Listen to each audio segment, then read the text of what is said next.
In order. First up this evening, we have the Pledge of Allegiance. If everyone will please stand and face our flag right here. Say the Pledge of Allegiance. I pledge allegiance to the flag of the United States of America and to the republic for which it stands, one nation, under God, indivisible, with liberty and justice for all. Thank you, everyone. First up this evening, if everyone's had a chance to look at our agenda, and there's no need for any kind of amendment, I'll seek a motion for approval of the agenda.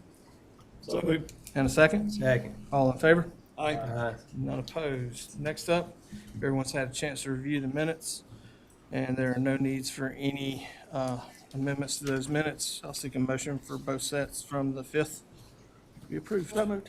And a second? Second. All in favor? Aye. None opposed. Moving on to administrative reports.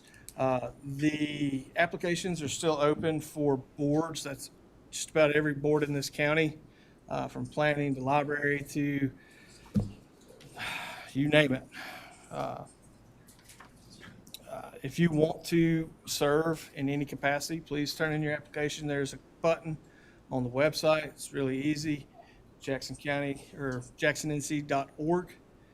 Second little circle says volunteer opportunities. You click on that and it sends you right to a link that you can fill out the form and send it in. So we will be looking over those in our June meetings to try and serve and fill those vacancies. Does anyone else have any commissioner reports this evening? Sir. Not. Move on to the County Manager King's report. I don't have an updated report. Right now I can bring you up to speed on one program we're working on, which is the event center. It is coming along very good. We're going to hopefully hit our date of July. Cherokee, we're working with Cherokee on the water expansion, and we're about 65 to 70% complete. Yet the boring is started, so it's about halfway underneath the highway currently, so it's going along very good.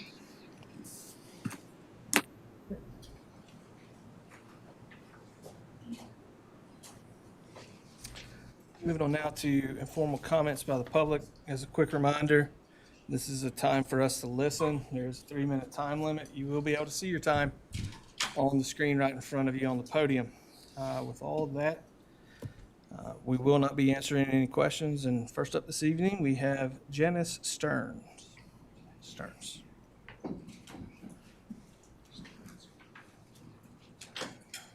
I'm here tonight to introduce myself to the board. I have made an application to sit on the advisory board for the library. So tonight I brought a library book, and my name is Janice Stearns, and I moved to Jackson County in 1984 with my husband and 3 children, and he was an insurance agent in town, and he passed away 4 years ago. So I am a widow, but I volunteer with the Meals on Wheels, and I lead a women's community Bible study off and on for the last 40 years. So I also am a retired teacher. I taught at Scotts Creek Elementary. And so tonight I have a couple of reasons why I wanted to be on the library board. And I've just returned from the Netherlands. And so when I got home, I went and checked out this book, The Hiding Place. I don't know if any of you have read it, but I recommend it for reading. And the reason I brought it tonight is it's a true story about a family who, when the Nazis invaded the Netherlands, they created a hiding place in the back of their house over their watch shop, so they could hide the Jews, and they were able to save many people. But she relates a story in this book, The Hiding Place, that is one of the reasons why I want to be on the board. And she talks about she used to travel with her father and into Amsterdam, and they would get clocks and watches, and then they'd take the train back, and they would have trunks, big trunks. And so one day she was standing on the train station with her father, and she said, "Dad, what is sex?" And he just kind of looked at her, and then he looked at the trunk, and he said, "Corey, go over and pick up that trunk." And so she went over and she tried to pick it up, and she couldn't do it. And he said, she said, "Dad, I can't pick it up." And he said, "Because it's too heavy for you." And so he said, "This topic is too heavy for you right now. You're too young." And so he said, "When you're older, you'll be able to pick it up and carry it. But right now, it's too young." So, one of the reasons I want to be on the board is because I'm concerned that we're bringing topics into our young children that are too heavy for them. And I also believe that the library should just be a library. It should not be for political purposes or promoting your own personal agenda. And the other reason is because I believe you have hired a young lady that I taught at Scotts Creek, and I would love to support her as in that position. Thank you. Thank you, Ms. Stevens. Next up, we have Justin Castle. Justin?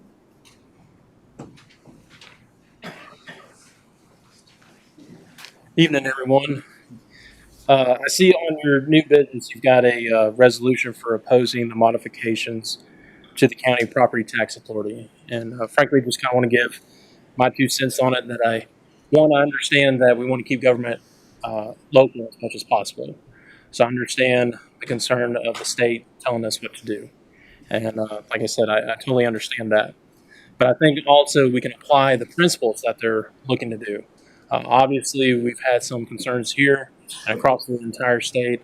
I know up in Cashers, they were talking about the one gentleman, 3 times the amount within 5 years that his property taxes had increased. So it can be a burden. But with all that being said, typically most people within the county, if they do get a pay raise, normally it's basically a cost of living adjustment. Now, I understand that cost of living adjustments are for the county as well, that prices of things go up, that we want to be able to give pay raises to our county employees as well. However, there are certain things that we could say no to, and we might have to do that. As a family, as a household budget, that is something that has to be done. And there's no reason that a county couldn't do the same thing. The other part is that I understand that this is a resolution, that it's not binding. It's a way for you guys to be able to voice your opinion to Raleigh. But I would hope that you guys wouldn't use it as a blanket rejection. Maybe come together and see a compromise of some sort. But at the very least, I would like for y'all, if anything, to at least remind the public of some of the projects that the previous administrations kind of have kicked down the road, and now we're having to pay the piper. And that way we understand where you guys are coming from. Thank you. Justin. Next up this evening, we have Paul Phillips. Paul?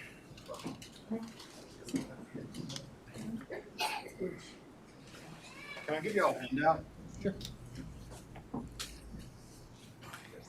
Thank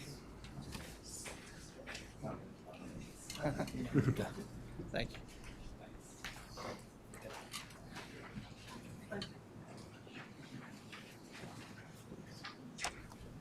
So, thank y'all for letting me speak tonight. I want to say thank you for your service. I wanted to take my opportunity tonight to share with you what we've done with the money that Jackson County has supported our organization and the people of Jackson County with. And I also wanted to provide you a support letter from the Department of Health and Human Services that supports our organization and want to continue our contracts. Thank you, Kevin, for asking for their information earlier this week, too. But on what we can do and what we have done with local Jackson County funds and local donors from around Jackson County is we provide street outreach services such as survival supplies, tents, sleeping bags, hygiene products, basic first aid, flashlights, weather appropriate gear, water, medication assistance, trolley tickets, transportation to Greyhound tickets, vital records, things like that. But we also provide the emergency shelter for families with children that are unhoused at the time, elderly individuals, that are medically sick or injured and unhoused, so they need somewhere to recover. And then we look at special situations, like recently, some high school kid that needed some assistance until we could get them connected to another housing program. That was funds that we use our local donor funds for.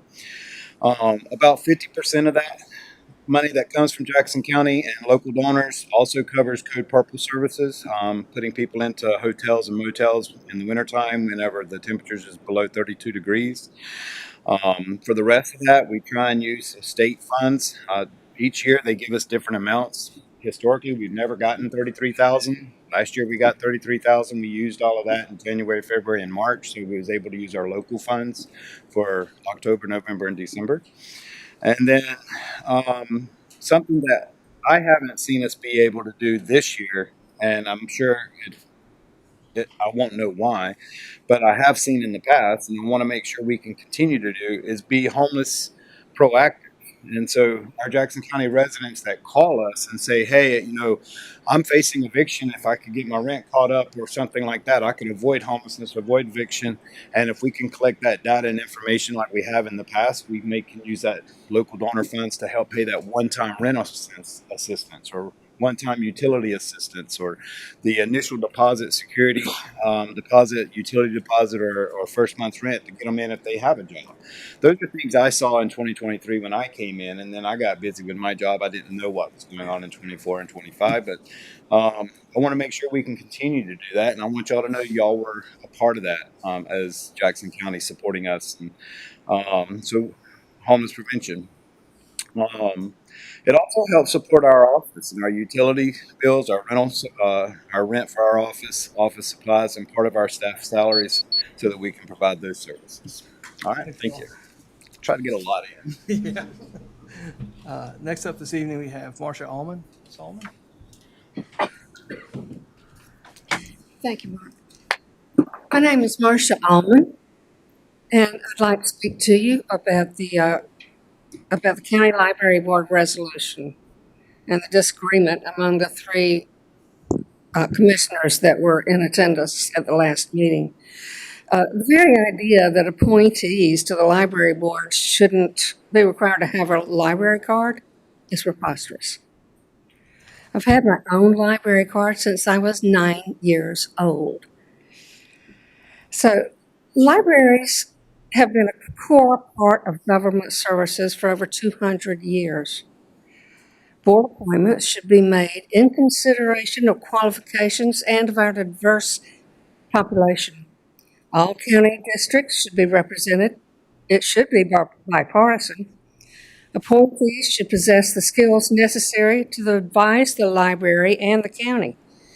Appointees should be avid readers. Appointees should be familiar with First Amendment rights. They should, at the very least, know how to check out a book. If an appointee is incapable of obtaining a library card, they're certainly not qualified to serve on the governing board. We need qualified people on every board and committee that you appoint. Failure to appoint qualified members is careless and irresponsible and a dereliction of your duty to us, your constituents. So please, no more cronyism and especially no more nepotism. Next up this evening, we have John Herrera. John?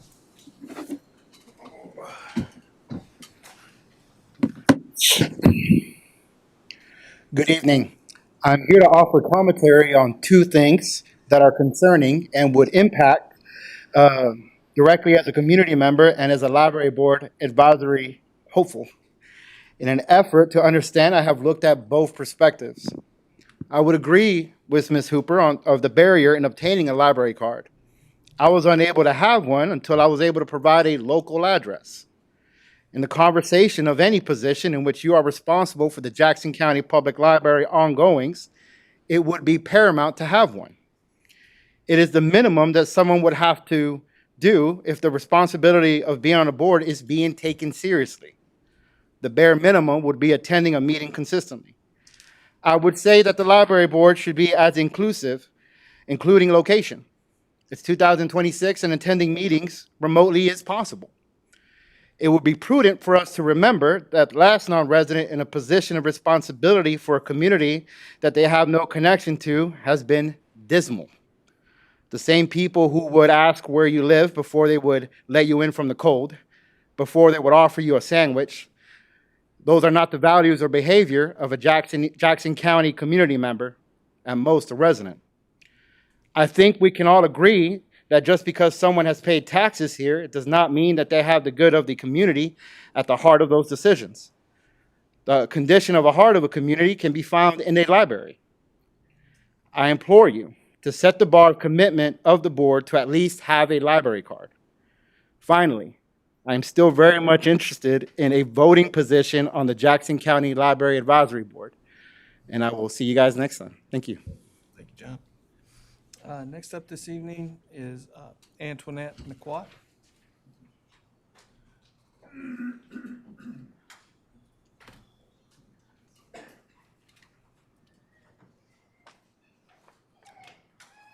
Good evening, and thank you for providing the time for me to speak. I'm Antoinette McWatt. I'm a resident of Jackson County, living in the district which Ms. Hooper serves.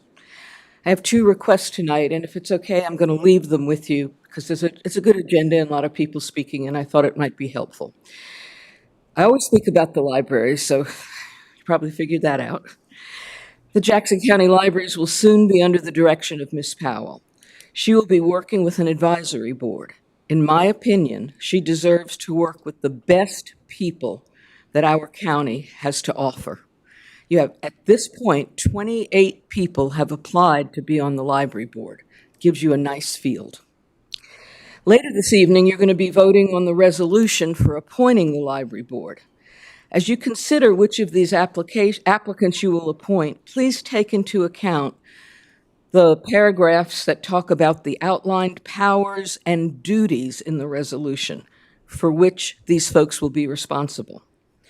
When you appointed the current Jackson County and Fontana Regional Library Board members, you asked them to pave the way for our withdrawal from the region. They were given a severing, a dismantling task, and they were successful. This new board is not tasked with dismantling or severing. They're tasked with building. I think those are the kinds of applicants you need to be looking for, people who can help build. My second request, and I don't know how this happened since it's not on the resolution already, I ask you to make the board member from the Jackson County Friends of the Library a voting member. A few months ago, we presented a PowerPoint to you describing the leadership and hard work that the members of the Friends of the Library did that brought our complex from an idea that former commissioners had to fruition. And I want to quote from our purpose and our bylaws now. The purpose of the Friends of the Library shall be to develop and maintain citizen interest and participation in the growth and development of the Jackson County Public Library and to stimulate the use of the library's resources and services. This has been and will continue to be our purpose. We've always been and will continue to be responsive to the requests made by our librarian. This is why the Friends of the Library exists. In my opinion, the Friends have earned and deserve a voting seat at the table. Thank you. Thank you, Ms. McWatt. Finally, this evening, we have Sarah Cochran Nona.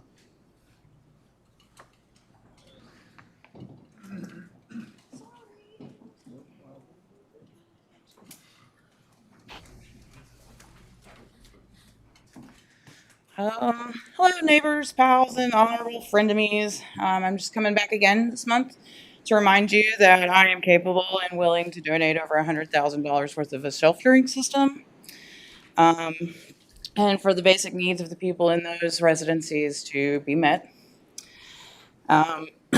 all I need is property and support for doing so. I would really like to get commissioner support for this project. It's something I think is imperative in order to move forward with. I've already partnered with several recovery agencies and organizations, both faith-based and non-faith-based, in order to provide a low barrier option for everyone. And I have an independent investor who's on standby, so any direction, and preferably an unzoned area, because your county planner gave me a great wealth of information based on that.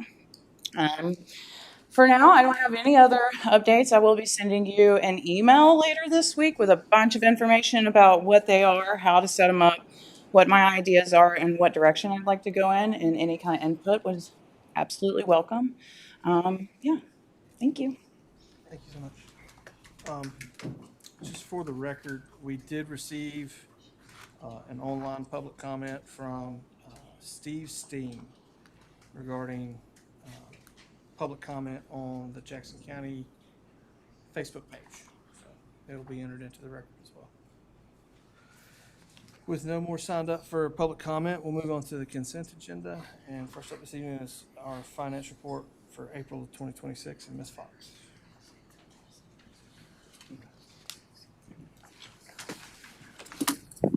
Good afternoon. Go over the highlights for the month of April. The general fund revenues collected to date is $89,520,286. That's 81.32% of budget.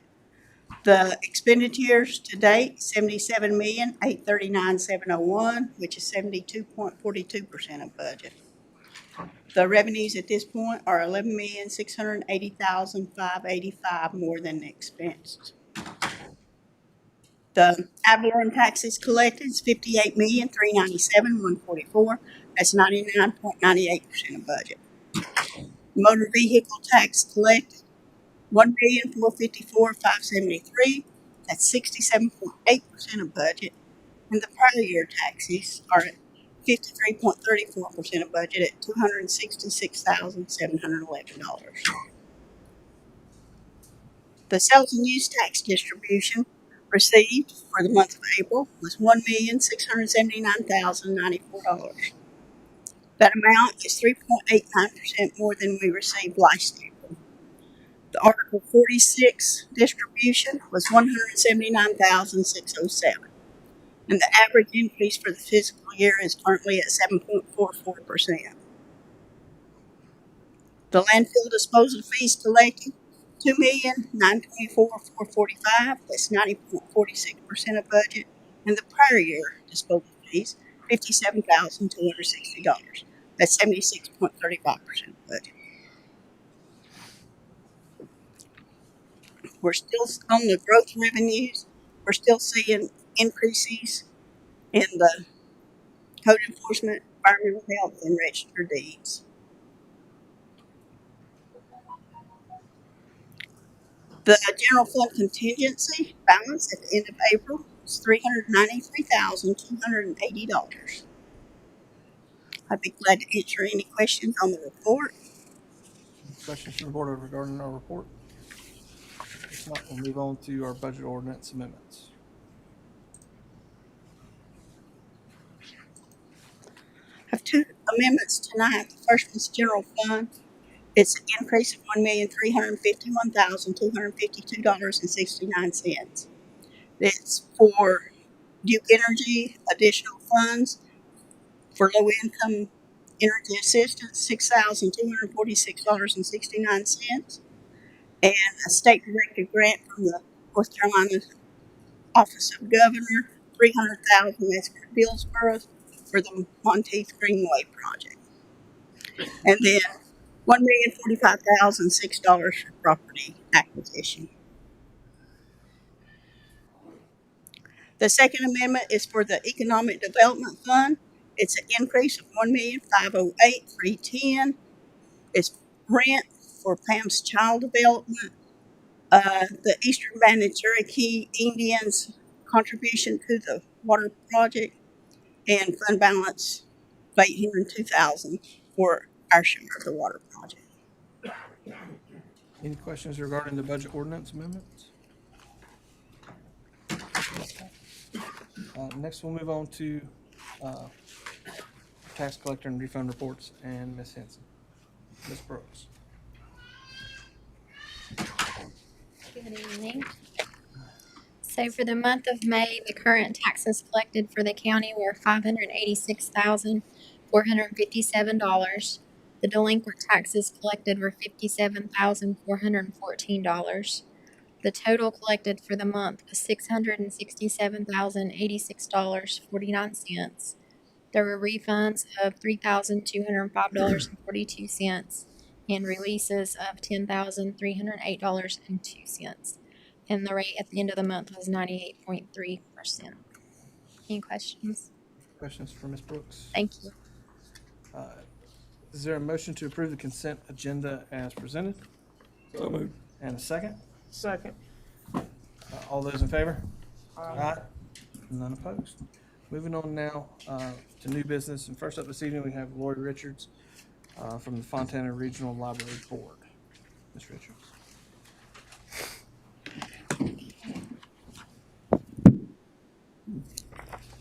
Good evening. Thank you for the opportunity to speak with you tonight. I'm here to bring you some good news. The new FRL board has voted to return up to $1.248 million of net surplus funds to the taxpayers of Jackson County. Macon and Swain counties will also receive significant amounts. First, I'll present the motion made at last week's FRL board meeting, followed by my justification of the motion. Next, I'll guide you through the charts that detail the process and calculations used to arrive at the net surplus amounts. Here's the motion. I move that the board authorize the distribution of calculated net surplus funds attributable to Jackson County, Macon County, and Swain County as reflected in the attached FRL net distribution surplus chart 2 for the sole purpose of supporting public library services in each county. The authorized initial distributions totaling $1,350,311.38 shall not exceed Jackson County $738,696.16, Macon County $525,401.97, and Swain County $86,213.25. No distribution shall be made until the acting executive director, finance officer, or independent auditor confirms in writing that the amounts identified for distribution exclude all grant restricted funds, donor restricted funds, encumbered funds, accounts payable, system-wide obligations, and reserves required by board policy, the interlocal regional agreement, state aid requirements, or applicable law. Should these funds contain any of the above exclusions, the total disbursement amount shall be reduced accordingly by the exact amount of any excluded funds, and the remaining funds shall be distributed according to the same percentages in the FRL net distribution surplus chart 2, that being Jackson County 51.6%, Macon County 36.7%, and Swain County 6%. As a condition of receiving funds, each county shall execute a written acknowledgement confirming that the funds will be deposited into a segregated or otherwise identifiable account and used solely for lawful public library purposes, including support, operation, improvement, materials, programming, staffing, facilities, technology, or other library services benefiting that county's residents. Upon the effective date of Jackson County's withdrawal from the Fontana Regional Library, the board further authorizes distribution to Jackson County of its calculated share of the net reserve balance not to exceed $509,789.15. Should these funds contain any of the above exclusions, the total disbursement amount shall be reduced accordingly by the exact amounts of any excluded funds, and the remaining funds shall be distributed to Jackson County. The authorized distribution shall be made within 3 business days after satisfaction of the conditions stated above. So there was an amendment to this motion to consider including revenue to Swain County for the space they provided for the headquarters. So the justification of the motion to return that surplus to the counties.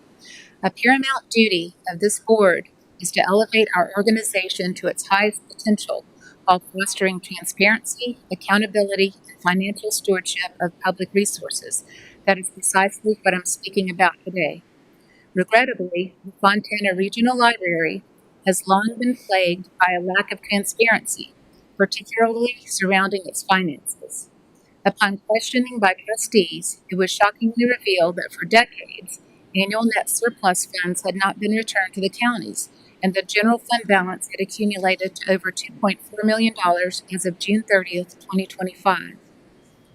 These funds, earmarked explicitly for each library, have been quietly amassed without disclosure to the counties they serve. This omission denied county leaders the critical financial information needed to reclaim these resources, which would have allowed them to ease the burden on taxpayers by trimming annual library contributions and redirecting those dollars toward pressing community priorities such as infrastructure, education, or emergency services.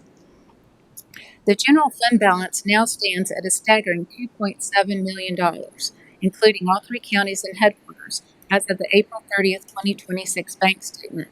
This equals 66% of the current annual revenue, while only 25% is required for the reserve balance. This is not mere accounting trivia. It represents hard-earned taxpayer dollars that have been unfairly withheld, lying dormant in a low-yield checking account, accruing a mere 0.1% interest, with no opportunity to grow significantly or be used for the betterment of their communities. This is an injustice inflicted upon the very taxpayers and organizations who support our libraries. We cannot in good conscience allow this excess stockpiling of funds to persist. Critics may counter that portions of this surplus stem from headquarters funds, but the facts disprove this notion entirely. The FRL headquarters contributes zero funds to the libraries, so none of the surplus in this motion rightfully belongs to the headquarters. These funds originate from county-specific sources, direct allocations from each county, specific donations from their respective Friends of the Library groups, and other contributions designated for specific branches. Grants are accounted for separately, and any remaining grant balances as of June 30th, 2025 have already been subtracted from the net surplus total. These proposed disbursements are from prior year net surpluses. Returning these funds will inflict zero disruption on the FRL's day-to-day operations, programs, or services because this motion honors the mandated 25% reserve requirement. It is a clean, principled restitution that rights a long-standing wrong, and it must be implemented because the alternative is unacceptable. Former boards have silently stood by, allowing over $2.4 million in county library funds to be excessively accumulated for decades, allowing it to stagnate in a checking account with negligible interest earned. This abject failure of stewardship tarnishes our organization's reputation and, had it been made known, would have severely eroded public trust that demands immediate correction as an imperative of justice. Next, I'll go over the charts with you. So we're looking at the explanation of the charts.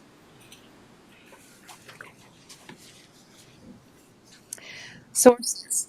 The sources for the data are the audit for fiscal year 2024 to 2025 and the year-end financial reports entitled FRL Budget Year-to-Date Revenue Expense Reports received from our finance officer dated 11/18/25. These year-end financial reports were audited by an independent third-party auditing firm and were approved by prior boards. Process. First of all, these excess funds have been allowed to accumulate for over 80 years, so my initial step is to discern a way to equitably divide them among counties. The 8-year net surplus for each county, as well as the 8-year net surplus total, have been documented using the 8 years of financial reports from 2017 through 2025 that were available. The term net surplus refers to the difference between revenue and expenses. To verify the accuracy of the calculations, I requested and received the assistance of the chair, who independently arrived at the identical net surplus amounts. The second step in this process was to determine each county's percentage of the total 8-year net surplus. The third step was to calculate each county's portion of the net surplus by multiplying each county's percentage by the net surplus as of June 30th, 2025. The fourth step was to determine each county's portion of the required reserve by multiplying each county's percentage by the required reserve as of June 30th, 2025. The fifth step was to subtract each county's portion of the required reserve from its portion of the net surplus in order to obtain the amounts to be dispersed for each county. So if you look at chart 1, this is the 8-year net surplus.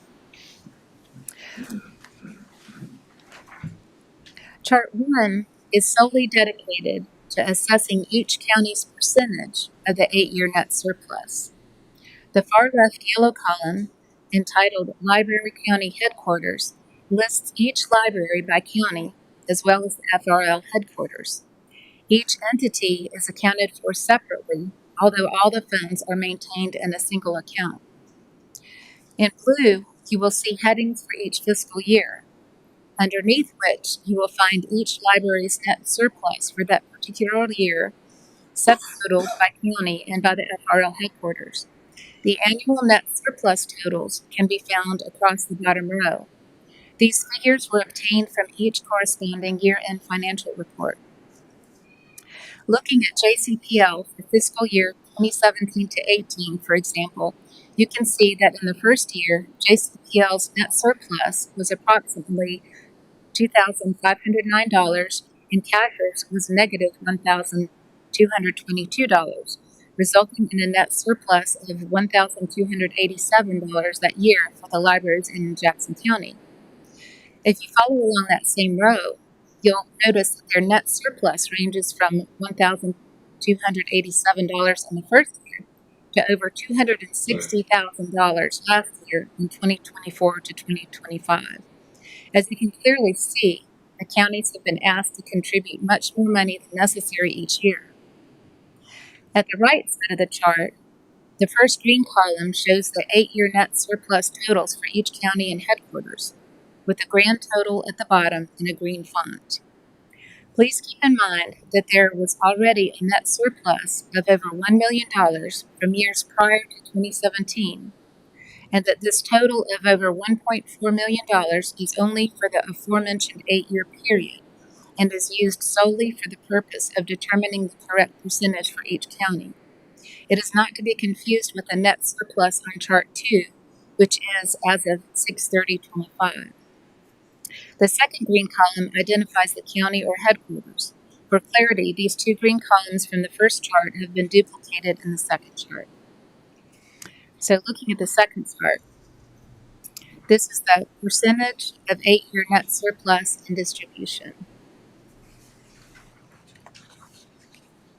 Chart 2 is where each county's percentage of 8-year net surplus is determined and then applied to the net surplus.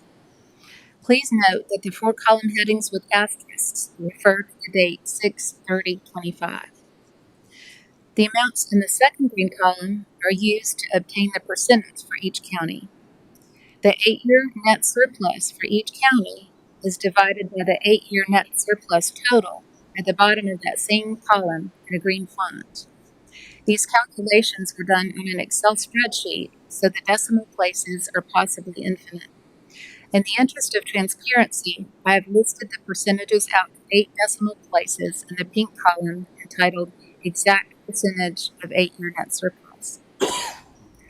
For ease of reading, the rounded percentage of 8-year net surplus is also listed. The calculations are as follows. Jackson County is $724,797.27 divided by $1,405,576.11, which is 51.6%. Macon is $515,516.30 divided by the same amount, which is 36.7%. And Swain is $84,591.11 divided by the same amount, which is 6%.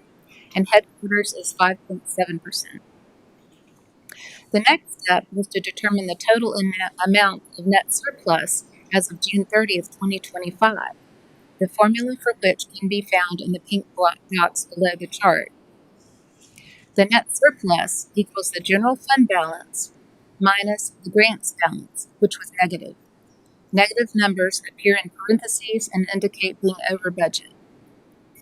The total net surplus amount is $2,421,147.53 and appears in a purple font, both in the pink box and in chart 2 above. The next column contains the required reserve as of June 30th, 2025. Our budget and financial policy requires a reserve balance of 25% of the operating revenues to be maintained in the general fund. In the blue box, you will see the calculation for this required reserve, which was obtained by multiplying the 2024-2025 operating revenues of $3,954,471 by 25%. The amount of required reserve is $988,617.75. Each county's exact percentage of 8-year net surplus was multiplied by the net surplus to determine its portion of net surplus found under the first purple heading. Each county's portion of required reserve in the second purple column was determined by multiplying its exact percentage of 8-year net surplus by the required reserve. Distribution. The initial distribution for each county in the next column was calculated by subtracting each county's required reserve from its net surplus. The proposed amounts for disbursement are Jackson County, $738,696.16, Macon County, $525,401.97, and Swain County, $86,213.25. Jackson County, conditional upon withdrawal, would receive an additional $509,789.15, which is its portion of the required reserve. This figure is found in the column entitled Return of Required Reserve upon JC Withdrawal. The final column contains the total distribution amount for each county. Effect on general fund balance.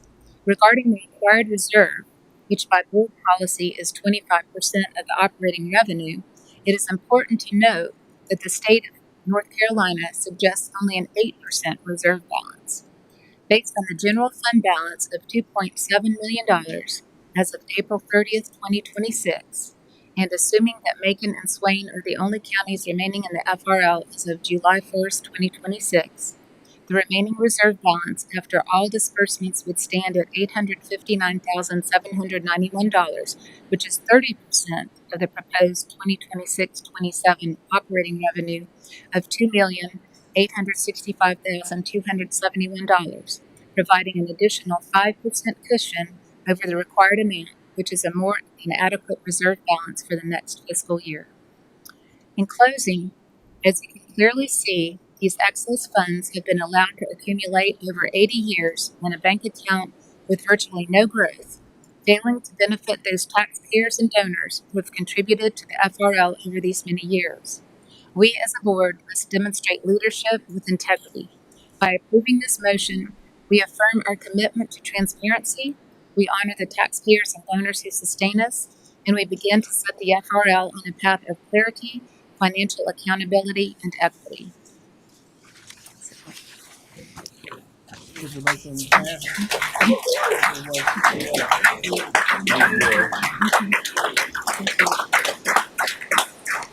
So, Was there a board vote? pardon? Is there a board vote? There was a board vote. The motion passed that amendment about Swain County, but it passed strongly. Yes. Okay. Mm-hmm. Yes. So as soon as the financial officer is looking over all the restricted funds, and so we should know something by this Friday, and then we would have to have another meeting to determine everything. And so I would think you could expect the check in the near future. So technically, on this net surplus fund balance, was it ever given to the county? No, Until it's over? no, all the county gets, are the, proposed budget and the audit. So there's no way for you guys to have known that there were net surplus funds. In fact, we only discovered it, by, our finance committee chair, asking a lot of questions of the former financial officer and getting there was a reconciliation statement, and we saw the balance, and, that started the ball So rolling. possibly that might answer why their finance officer previously resigned when we pulled out of the FRL. I can't speak to that, but I know that there were a lot of questions from the finance committee chair prior to his He resignation. wouldn't have to answer any questions if he wasn't there. He's acting So as you their might not accountant. find He it. probably still would have if he signed on those Yeah. books. But you got records as far back as 8 years, but not any more than that. Yes, those were all the ones we were able to obtain, yes. 80 years is a long time for shenanigans. Okay, thank you very much. Thank you for your work. It's good information.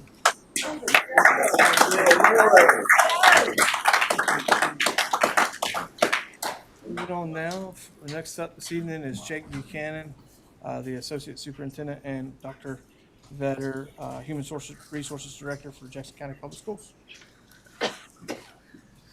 Mr. Chairman, Mr. King, and members of the board, we thank you for this opportunity tonight to share with you our budget request. I'm a poor substitute for Dr. Ayers. She was unavoidably unable to attend tonight, so you guys will just have to settle for second best with me. I do want to start off by looking at this awesome picture up here. I need everybody to take a look at this picture. This is such an exciting picture, such a beautiful picture. Now, Kevin is probably thinking I'm talking about him, how good he looks in both of those pictures. But actually, I'm talking about those shovels. So everybody's got a shovel in their hand. We got 2 piles of dirt. Of course, the picture on the left is the groundbreaking for the new lunchroom at Fairview School. On the right is groundbreaking for the track at Smoky Mountain High School. We're super excited to soon have a groundbreaking at Blue Ridge. And then, of course, the big groundbreaking that we're anticipating, which is for our new middle school. So this is a very exciting time for Jackson County Public Schools and for the children of Jackson County. Just personally, 26 years of serving the school system, this is a really exciting time. And we appreciate greatly the support this board has given, and our school board working together to do some things that has never been done. And it's a bright future for Jackson County Public Schools, and we appreciate you for that. We do have some requests. So this evening, I'm going to talk to you about some goals, talk to you about some celebrations, talk to you about some needs, and then celebrate again some of the awesome things that our staff and students are doing. On the next slide, looking ahead here to the presentation, just kind of a 30,000-foot view. One of the things we want to ask for, talk to you about, is increasing our local supplements. When it really comes down to it, the school system is your greatest resources are the people, and there's 2 groups that make that up. There's the students and parents, and then there's the faculty and staff. And we are blessed in our community to have wonderful people. We have wonderful parents. We have the most amazing children, and we have great teachers and staff. And so we're going to ask you for a few things this evening to help support both of those groups. But starting off, increasing our local supplements. It has not been very long since we did not have a local supplement at all.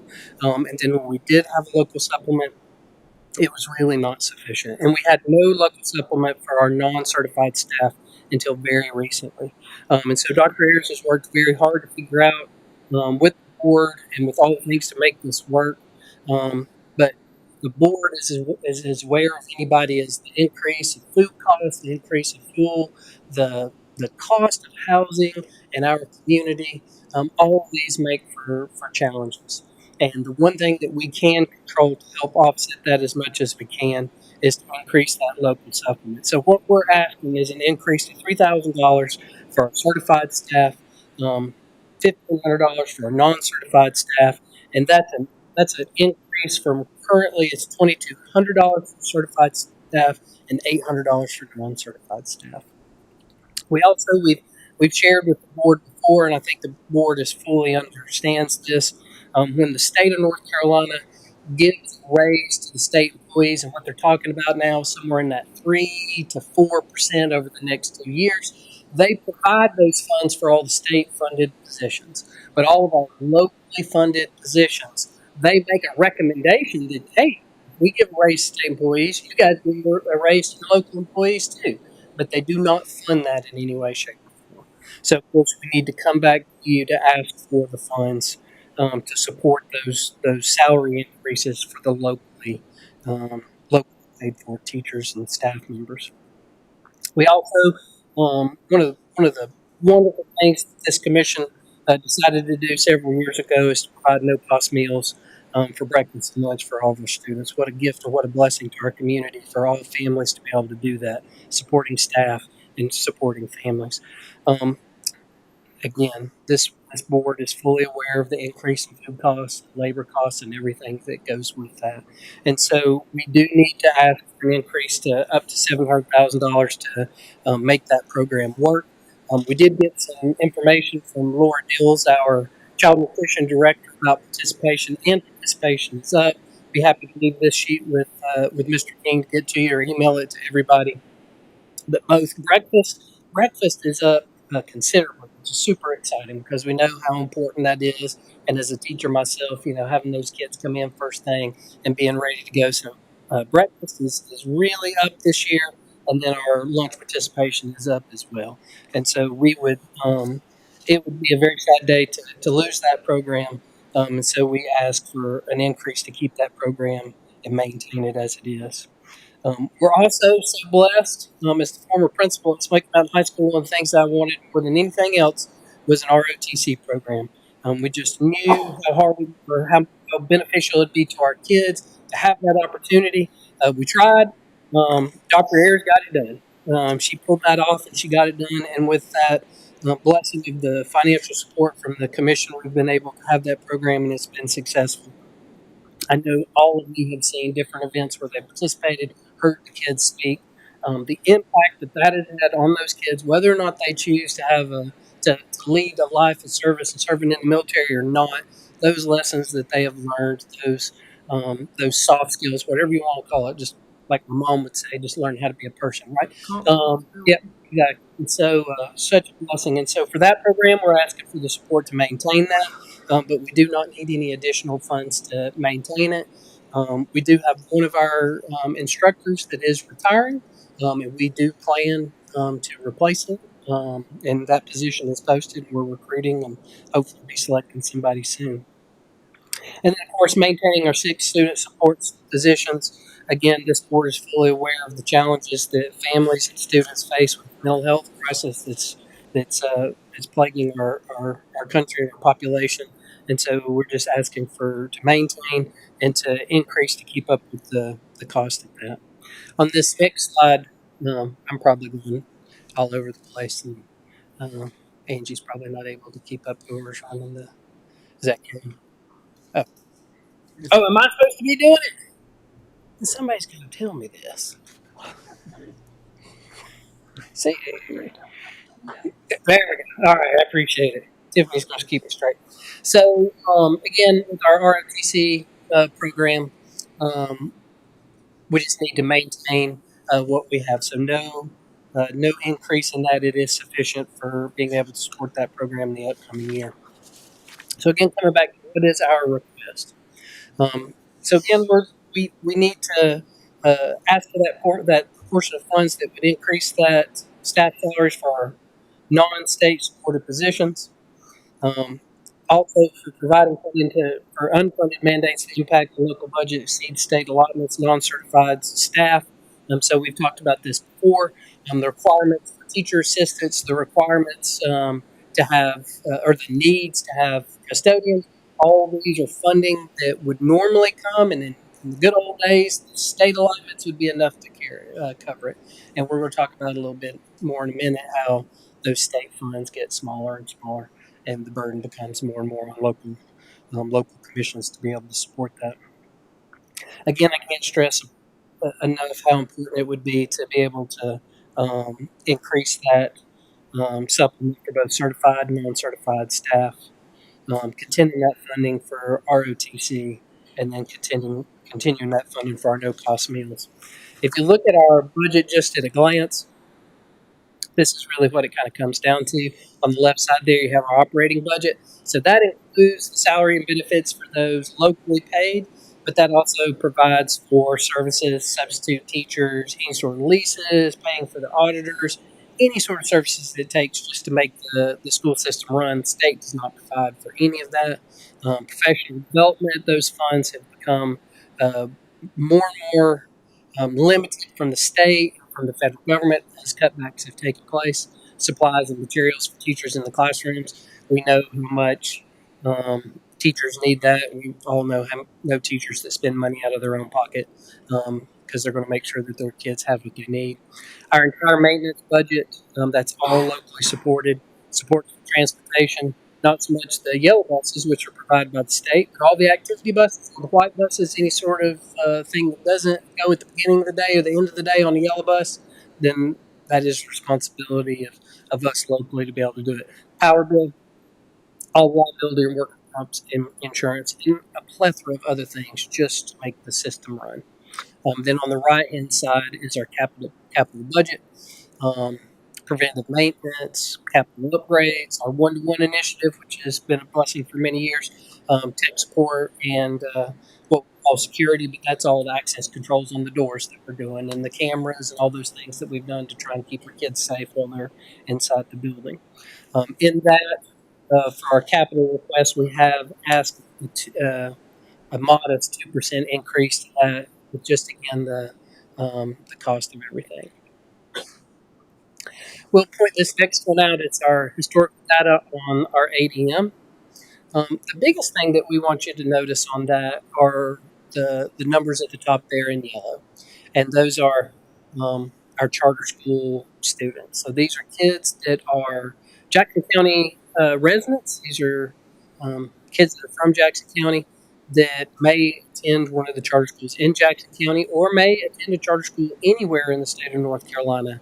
And we, of course, are required from local funds and some state funds, but from local funds to pass that money on to the charter school. So just keep in mind any sort of operational funds that the commissioners provide. We basically have to take the total number of students in a charter school, take that total amount of money, divide it all up with a total number of kids to say this is how much you're providing per student, and then provide that to the charter schools. Currently, that's currently that's $2,461 a year for any kid that does not attend Jackson County Public Schools but is a resident of Jackson County. So those are funds that the commissioners designate, and a lot of times the community thinks that every nickel that you guys give us comes to the school system, but it does not. It passes through. And so that's real money. It's $1.3 million of that local funds that you guys provide. That's a substantial percentage of what we have to pass along to the charter schools. Any questions on that up to this point? So this next one is the one that I think is frustrating for everybody, and that is over time what this chart displays is, just as I was speaking about before, the legislature in North Carolina has shifted more and more the burden of operating a school system, with particularly with personnel and teachers, making a law that says that you can only have a certain number of kids in a class, but then not providing enough teachers to actually comply with that law. And so what do we have to do? We have to come to the county commissioners and ask for that. And so more and more, the money that we receive from our local tax dollars, more and more of that does not go as far as it should because of, one, the cutbacks from the state level on what they're willing to fund, and then the other is the required contributions to retirement and health insurance. So we are part of the state pension plan. There's no option to go into a 401k like some other state agencies have. There's no option for a less expensive health plan. if you're an employee, you're full time, this is what the cost is. And so this chart, I know we show it every year, but it really is staggering when you look at in 2019, roughly 509 employees, we were paying $4.1 million for healthcare and for our share of the pension. And then you bring it to 2025 with close to the same number, but 520 employees, $6.5 million that has to go for healthcare and pension contributions. So that's just money the commissioners, keep doing and trying to increase every year, but that money that we're receiving is going not quite as far, not quite as far, not quite as far, because of all those things that all of us are aware of. But having the Yes, ma'am. 401k plan versus the other pension plan is something that could be promoted or talked to from a state level, talked about? So you can do it as an option, but in addition to your pension, but you can't choose it. But the university system can. So employees at Western Carolina So I'm University, just saying if it were changed at a state level? That's right. They have it in other states? they have it in other states, but they have it inside of our own state too. There are government agencies in North Carolina that are able to opt out of that. Okay.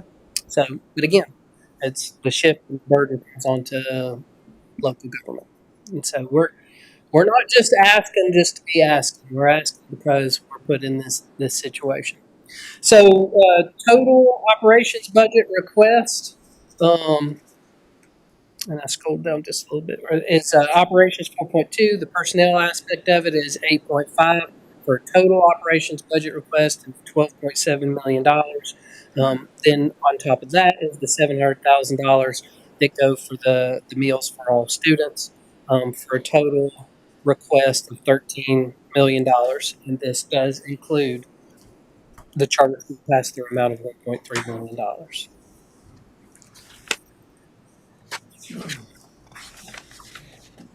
Any questions about our requests? What's the budget amount for the CEP meals last year? $500,000, and the way and then the pledge was that that if it exceeded that amount, that we would come back to the county and they would make it whole. You were able to make it on the 500,000. It's not 700 more. Absolutely not. This is increasing from 500 to 700.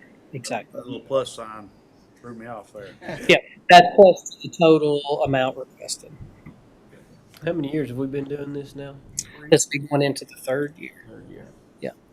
And so prior to that, it was up to what school could qualify. So you guys will remember there'd be certain schools, certain years would qualify and others wouldn't. And so it was decisionless.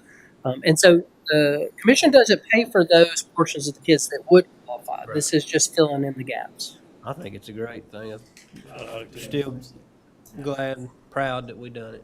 Absolutely. A lot of times those meals at schools are the only meals kids get.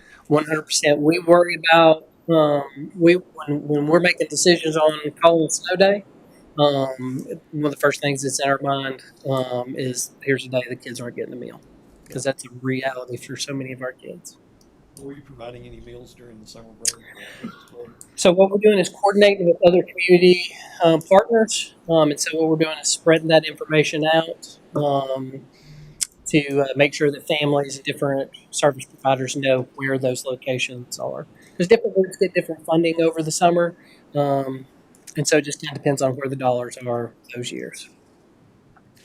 And the non-certified supplements, when did we start that? Was that last year or year before? Year before. Yep. We increased it last year. Yeah. What was last year's? Last year's non-certified was, I believe it was Dr. Bailey's going to, or Dr. Fetter's going to yell at me from the back there. Remind me. 500. 500.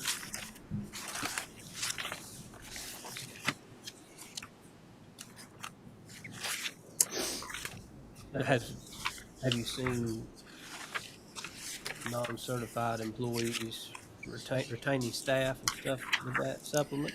So we could pull together some hard numbers for you when the year closes out to get real, but I would say that gut reaction is that our turnover rate has gone down.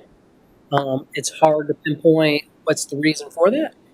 But it's definitely a sales pitch on the front end when our principals are calling to make offers for teachers, whether they're experienced or they're not. That supplement. And so I can tell you for sure we have gotten people because of that supplement.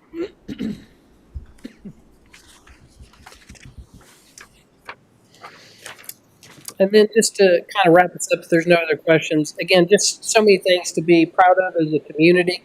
Preschool expansion we have one infant and toddler classroom, but we have those preschools in all of our schools.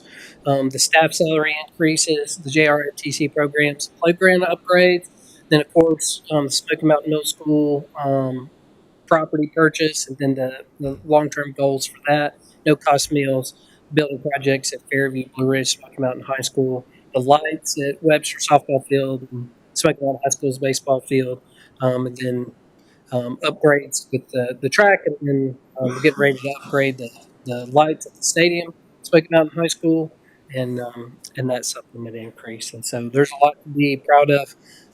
In Jackson County, like I said before, the future is bright for Jackson County Public Schools and the kids that we serve. And we appreciate y'all's commitment to making sure that that's a reality. Yeah, I'm happy to see some of these projects, coming to light, because years they've been kicked down the road, and there's only so far you can go before it piles up. And unfortunately, that's what we've been dealt with. Absolutely. It's been super exciting to see these things become a reality. And so we'll be super excited when we actually are getting things moving at Blue Ridge and with the middle school and with some of these other projects too. But we're on track. They're coming. So. Good. How are the supplements paid out? One time, beginning of the year, Christmas, split up? They're paid out twice a year. And so we try and time it for leading into Christmas to help support families going into Christmas holidays.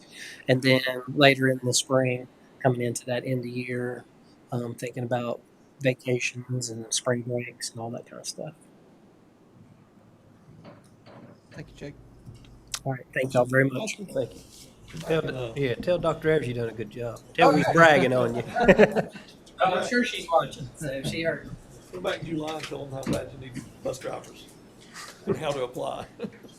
Next up this evening, we have Dr. Don Thomas from Southwestern Community College. Dr. Thomas.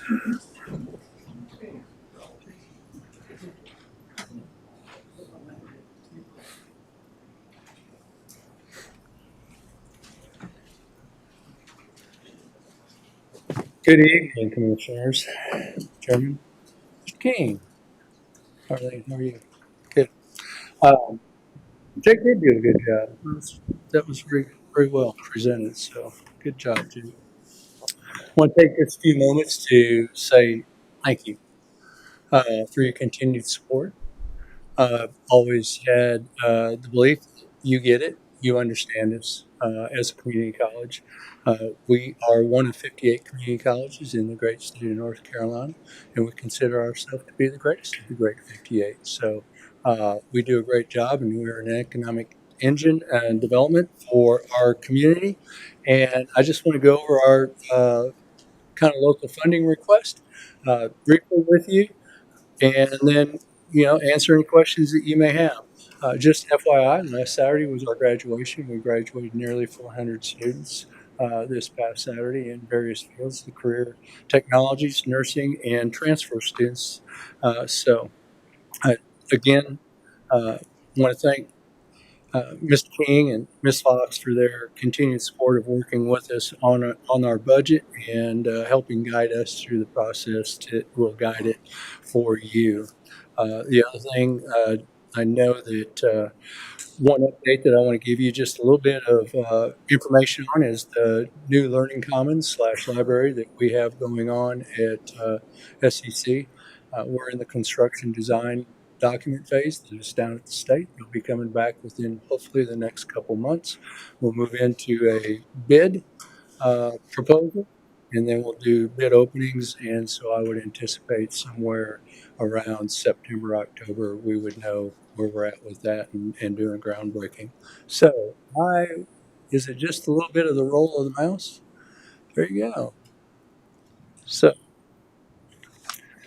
let me give you just again what we're going to cover is just the budget request, the impact on funding, and then the approved budget reflects SEC operating and capital outlays.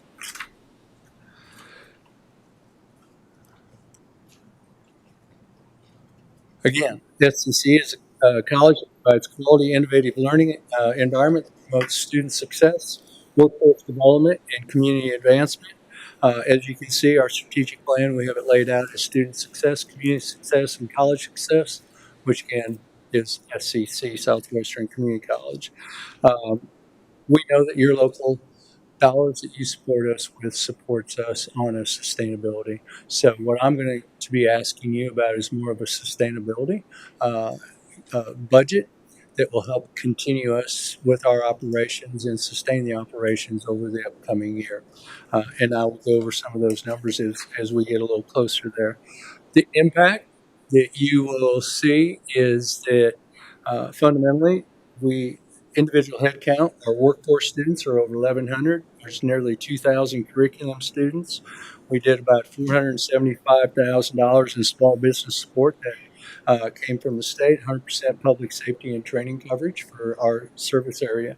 Stewardship, you see about 10,300 public safety trainees. That's duplicated headcount for various continuing education that they do. We have a small business center that had 615 clients. As you know, we don't have a lot of major corporations, but so our economic focus is often on our small businesses, working with them individually. We had over 500 healthcare enrollments. I'm going to give you a number on that in a little bit. And then licensures, whether it to be notary or real estate, things of that nature. And then I'm going to show you as we go through our 2026-27 request of $3.4 million in recurring support. That's our operational, and $1.2 million in capital outlay. So one of the things that I want to just have you ponder on while you look, as you think about this, since 2022 December, we opened up the Health Science Building in August of 2021. Our first graduating class would have been somewhere. We had a certificate graduating in December, so you had spring of 23, spring of 24, spring of 25. The numbers that just graduated last Saturday are not inclusive of this. I'm just giving you an idea of the economic impact. Our data shows that about 89 to 90% of the students that go through SCC stay within our service area. And our service area is Jackson, Macon, and Swain when I talk about our service area. And if you take average salary, and I just came from a Good Jobs workshop in Asheville this afternoon, working with the governor's office and Belt Foundation, and we're putting together on how to do sustain jobs after Hurricane Helene. So we're working on that project. We'll be back there tomorrow on this project, but we're looking at what they define as good jobs, probably somewhere around the $30 mark, $25, $30 mark, $50,000, $60,000 a year. If you look at our healthcare programs and graduates come out of there, your average, we had of those graduates, we had 695 graduates through 17 different health science programs. 90% of that is roughly 620 to 625. You average $50,000 to $60,000 net income, and you put benefits on top of that, you're looking at another 15,000 plus. Just multiply 620 times 65,000, and what type of gross impact do you have?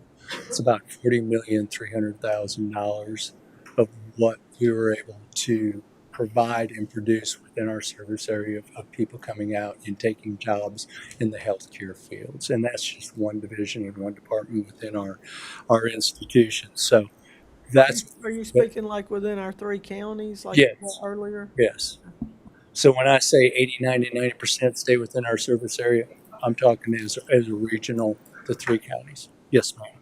So that's kind of the impact that we have, and that's what you explore. And Jackson County is what we call our administrative county, because that's where our administration is with our buildings, and that's our largest operations. We are considered a regional community college as a service area with 3 counties or more, and that's by the General Assembly statute. So that's when I speak of the service area and regionality. Okay.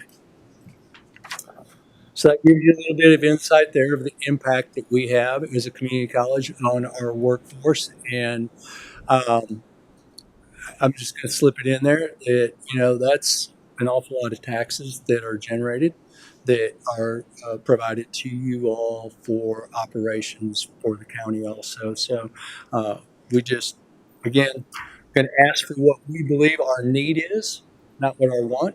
I think that Mr. King and Ms. Fox know that over the years of working with them in the past, we don't come in with anything that I believe is more than what we need.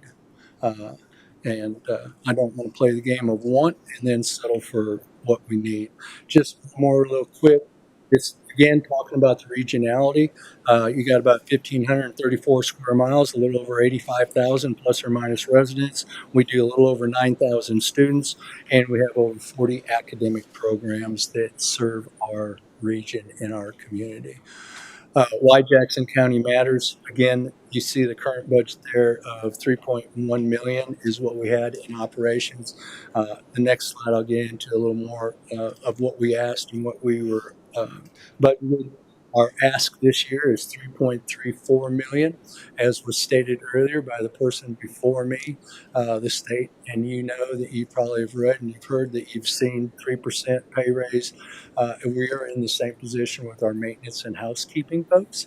The curriculum side and administrative side is often funded by the state side, but then on our housekeeping and maintenance, that falls back. So I'm going to show you the numbers, so that includes that 3% for those folks, and then you've got your utilities, your insurance, and just your standard cost of operating the building. So that's all there. So I gave you a kind of a, I guess, 5-year, 4-year previous, and you can see we've held it fairly flat for the most part. We've not been exorbitant in our requests and what our asks have been. The county's been very gracious in, kind of keeping us level with what our requests have been. And that just shows good stewardship, both on your part as a county and both on our request of a need. Last year, we requested $3.2 million, $3,199,000 and some change. We were allocated $3,010,000. If we stay on our current spending, which increase of cost of operations that we've been, occurred over the last 6 months, also just like everybody else has, we could be a 12% left of our budget as it stands right now, and we could be $120,000 short. So we add the $120,000 back to our request of last year of $3,199,000 or $3.2 million. We could have been budgeted that. We would have been under by about $60,000, but we're going to be right at $3,130,000.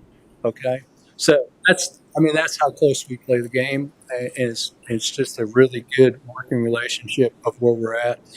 So if you look at the 3% the utilities and the increase of our ask over what our ask was last year, it's $200,000, which is very nominal compared to the fact that we're either going to be at budget or a little over budget based on what our current expenditures are showing.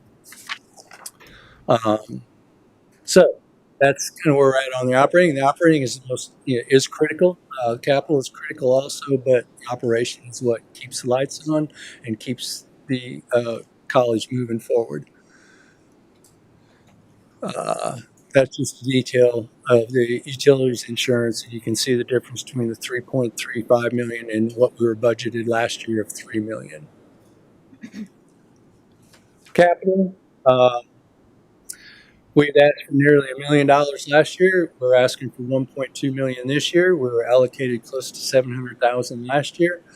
We did have some monies that had been allocated previously that we were able to have a conversation with Mr. King and Ms. Fox about making sure that we had that allocated. So the reality of it was we were real close through the partnership of what we had asked for and what we had.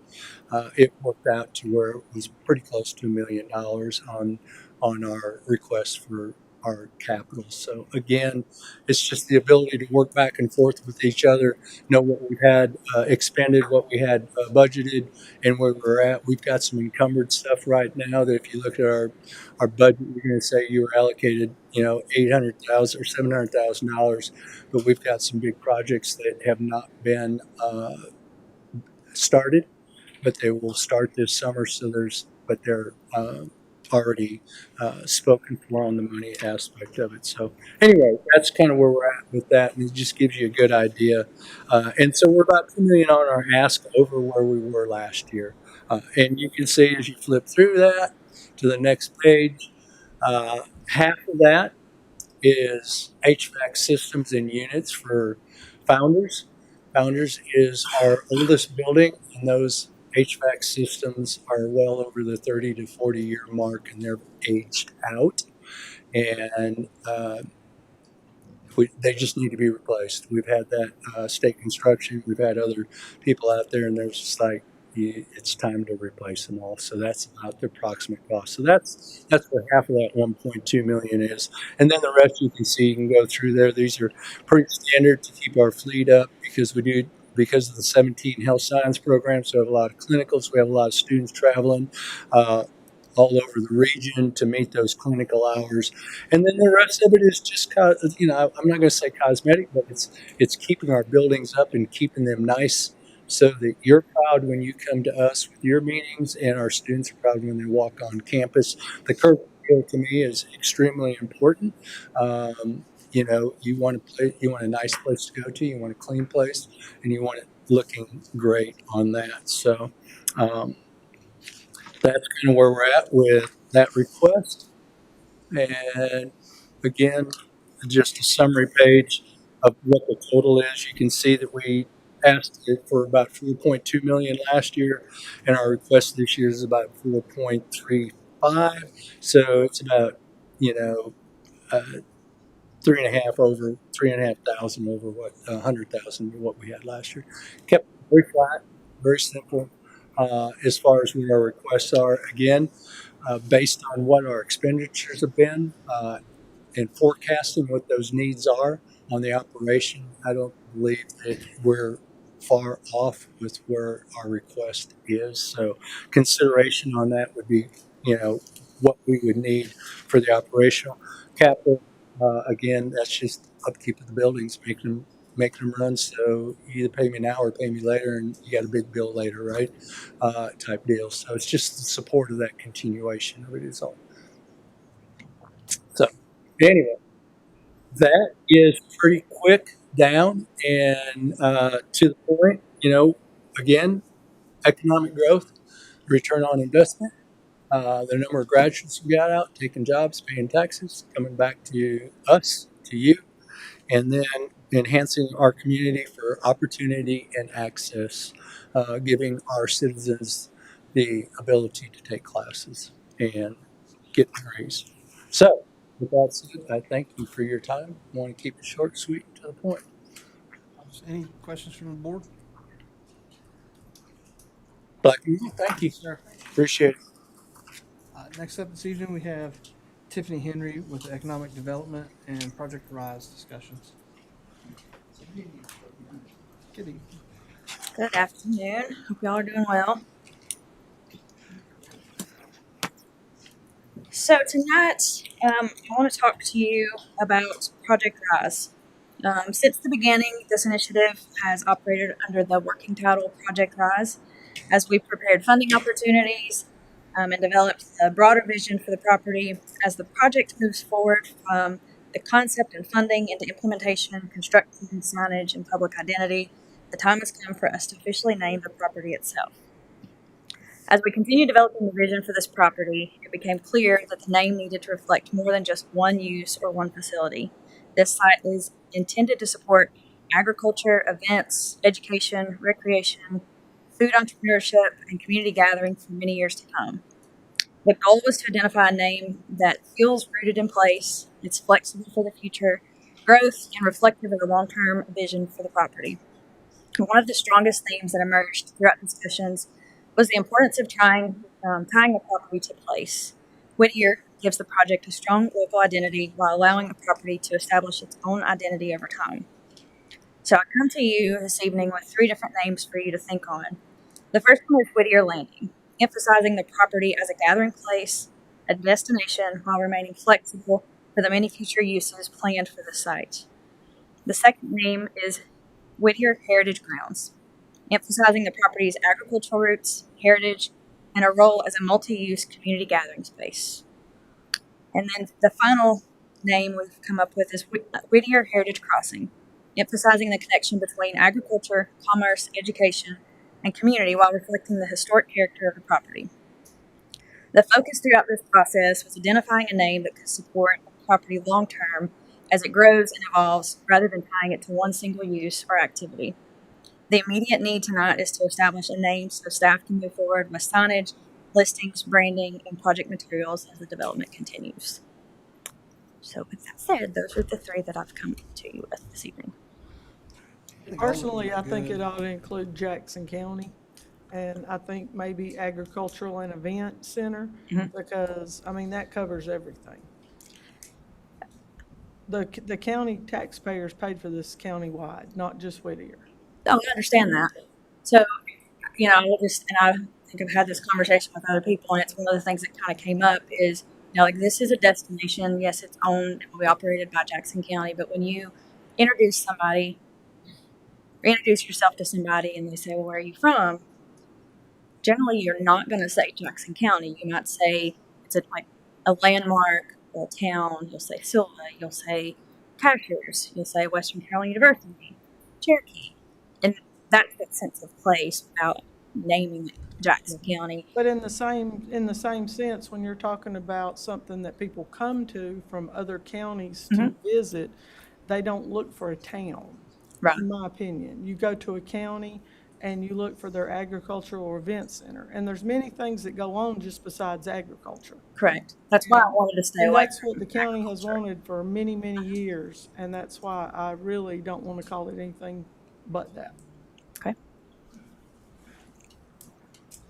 I like all 3 of the names. I think that you're directing people to a place in our county. I'm not necessarily. Well, when you against Google it, anything. it'll tell you the address. Well, and we're trying to make it short because it does need to be marketable. It needs to have its own sort of identity and brand. And so that was part of why we left Jackson County off of it.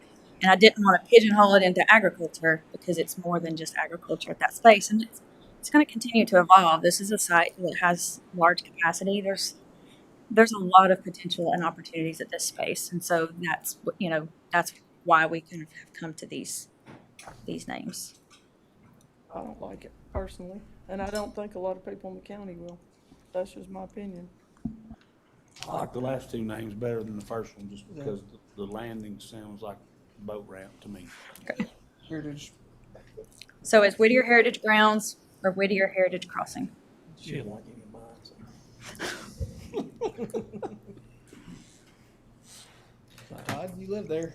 It's my district, and I'm just listening. I do see where Tiffany's coming from to, name it, because that is Whittier. That's the site. But I also understand Commissioner Hooper's concern where Jackson County dollars paid for it. After, you and I talked, I'd been throwing on, if we kept it as Whittier, and then talked to a few of the commissioners, and I don't know. That's all I can say is I don't know. I mean, it would be nice to name it Whittier or something, just because Whittier, the town, if you want to call it a town, the city of Whittier is over the years, it seems like it's dried up and gone away.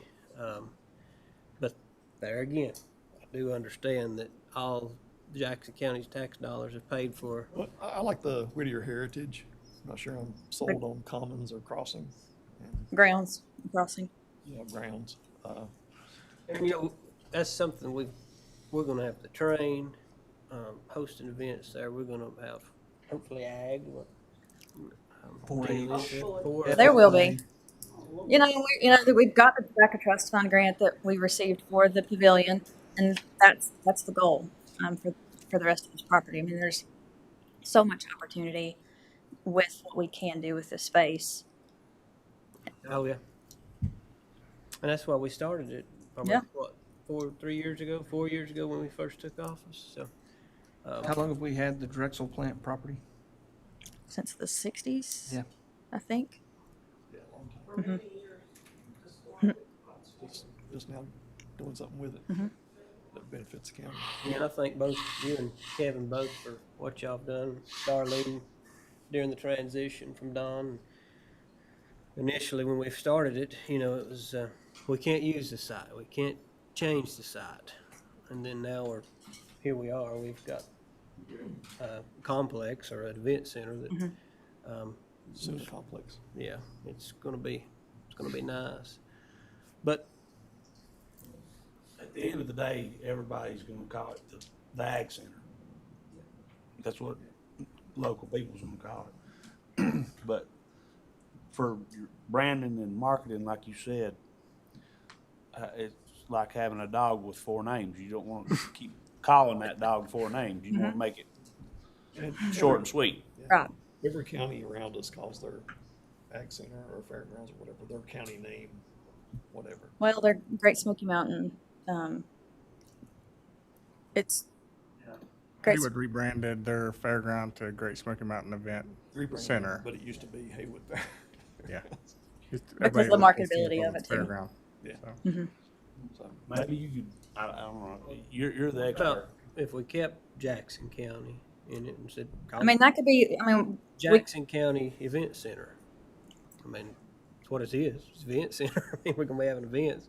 I mean, Or Expo Center, or what if you'd said, and at least initially, to start with, what if you said Jackson County's Whittier? well, not like every time you rebrand or you change the name, then everything has to the signage changes, and that's an additional cost. So trying to. and you don't want to make it too long. I mean, You don't want to make it too long because it's not marketable. It's hard to market it when you get it really beyond 3 words. Name the building, the first building is the Charles Elders Event Center. Yeah. And then the next one, you'll probably want to do the arena, the 60,000 square foot arena. You'll be naming it something different as well. This is for the actual location. actual So it's not, property. you already named the, Yeah. so you can't have 2 center, I mean, it'd be kind of.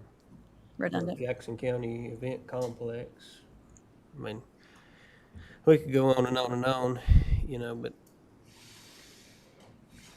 I do appreciate the fact you're trying to keep, the name Whittier in the name of it. I do. But we got to have something that everybody will agree on. Well, yeah. The majority of us can agree on.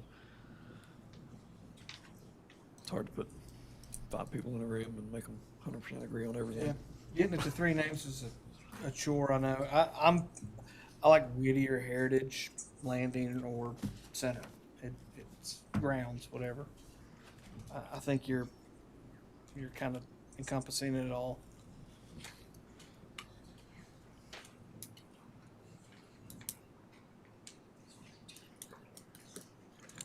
This is y'all's decision. I'm just trying to. I'm throwing it. If Usher anybody you else through. is willing to, I mean, it's not like we have to take a vote. I mean, we just have to have a consensus. So if there are 2 other people that are fine with that, then I don't like landing, but it's where we are. what were? Okay, so then we knock off Whittier Landing. We have Whittier Heritage Grounds, Whittier Heritage Crossing. I like grounds better than crossing. Crossing feel like a model. Yeah. But I like center too, because it's like a heritage center. You can have historical events there. And But it's the property, not just the building. Yeah, I think that's true. Complex. Complex.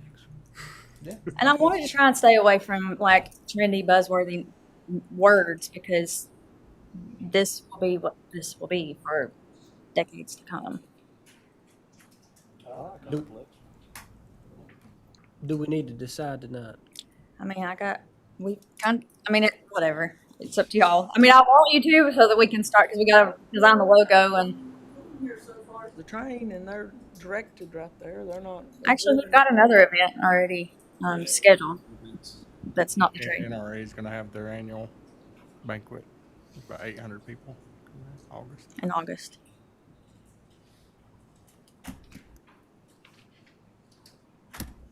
Grounds, center, grounds, Grounds. I guess.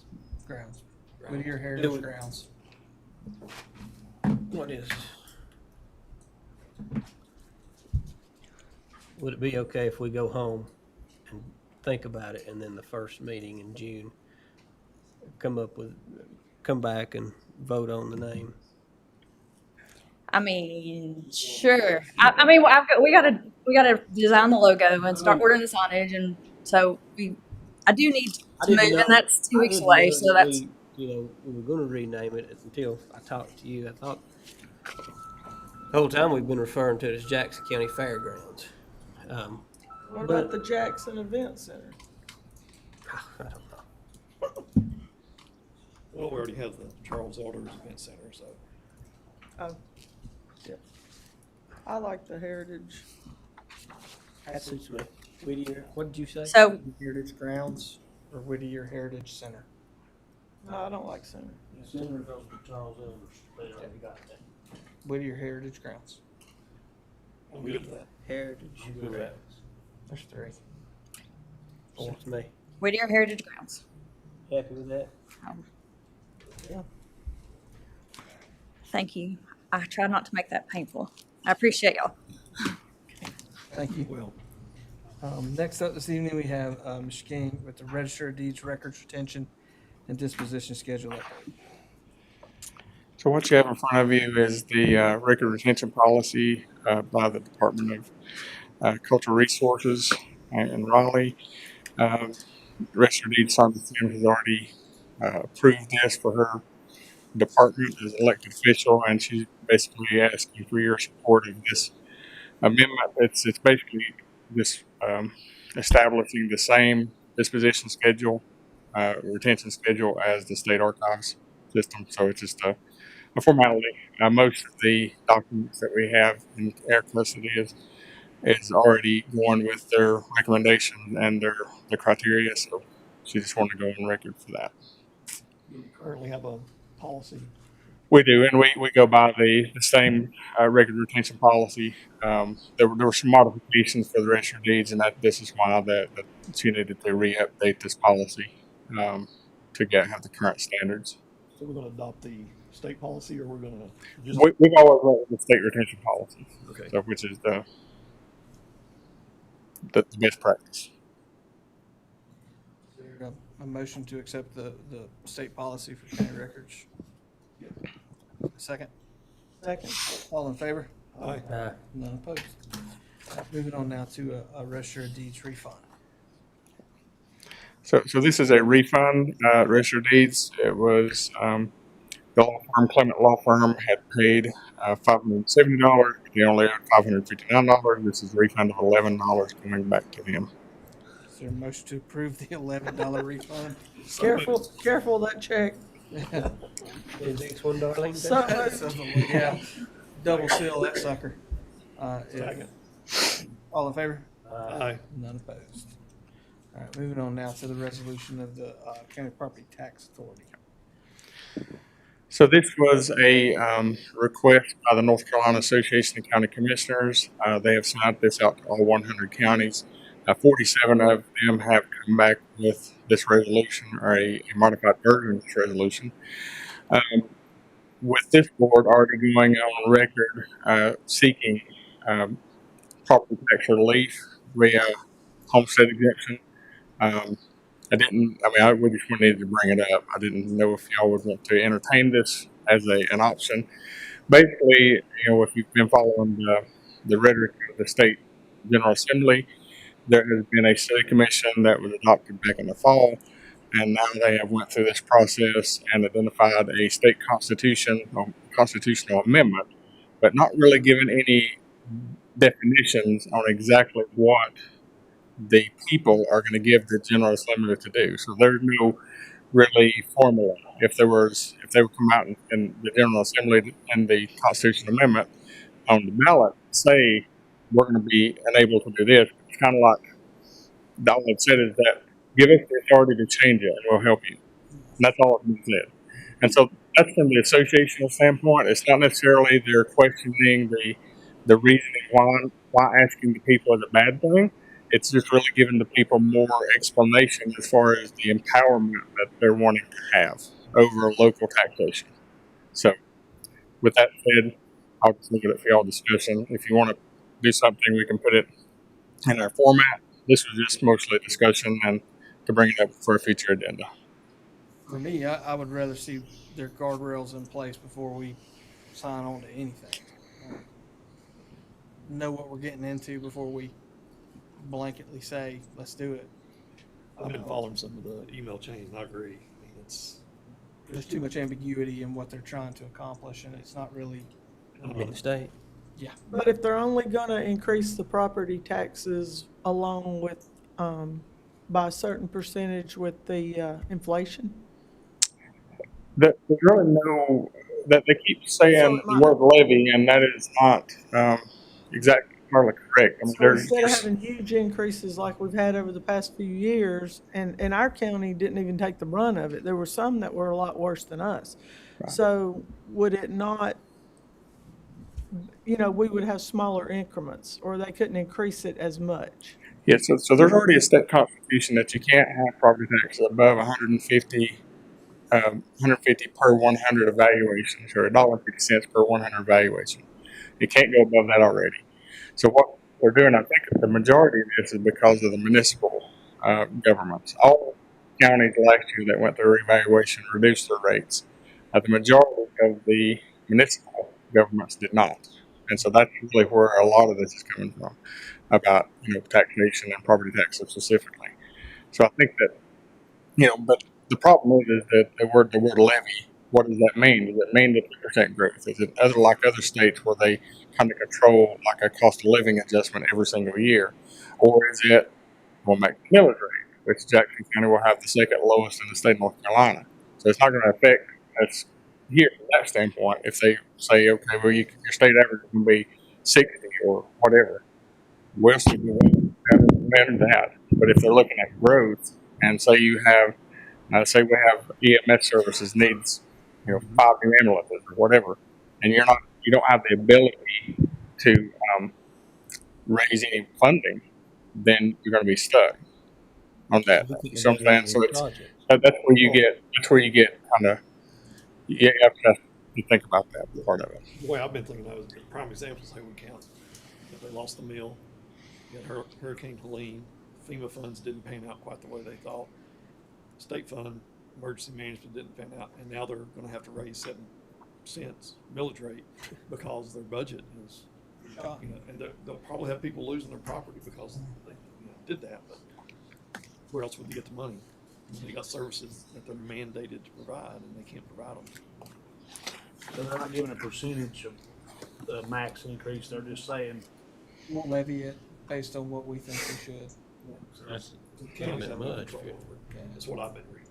Basically, we're sending our money to Raleigh, and they'll say, "Here you go. Here's what you get." Yeah. But I don't think it's something we have to decide on tonight. No, I just wanted to bring it up for y'all's consideration and look at.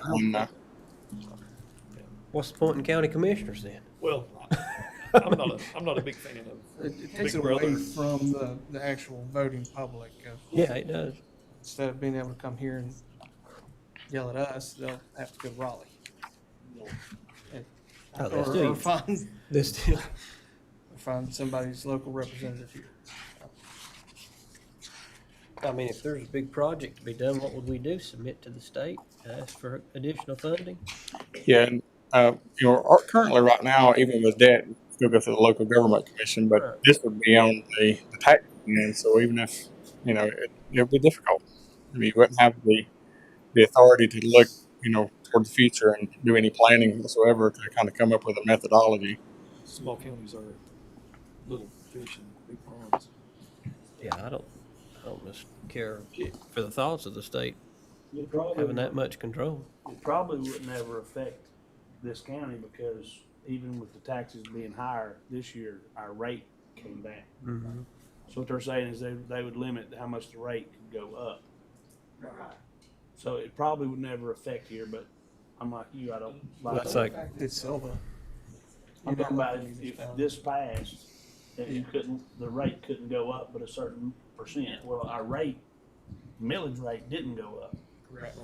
So it'd take a lot for, Yeah, we could have another Hurricane Helene that didn't jog to 50 miles east and hit us directly, and then if FEMA and state funds didn't, we had no ability to raise funds to rebuild the services. So what I'm that's saying my is, point. I understand. Yeah, the next evaluation, I doubt very seriously that our property's gonna be worth less.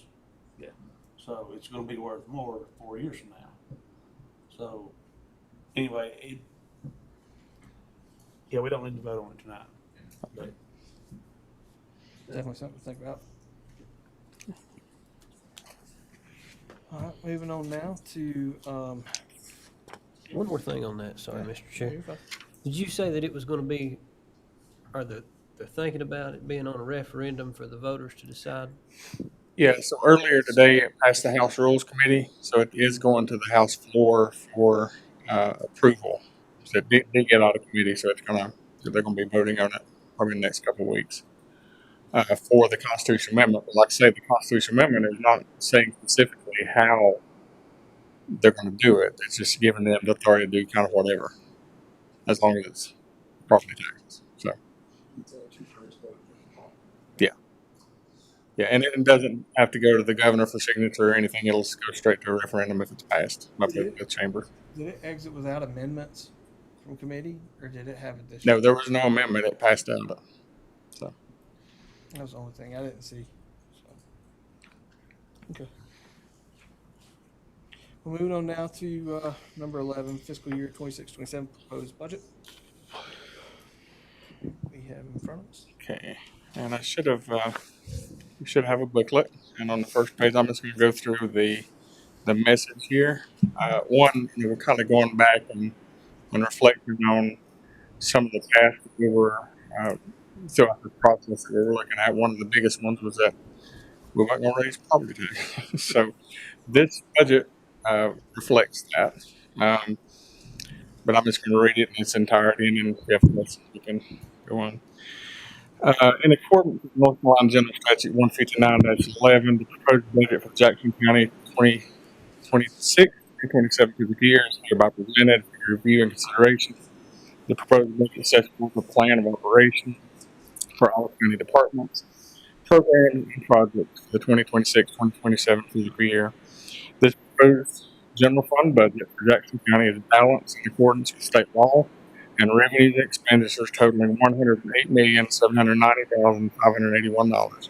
This proposal constitutes an approximate decrease of 1.18%, or $1,296,000 decrease over the current year 26 amended budget.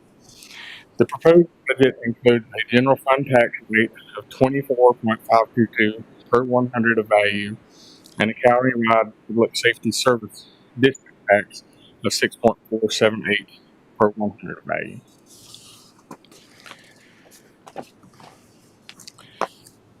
The proposed 26 underneath personnel and insurance, we did have some increases.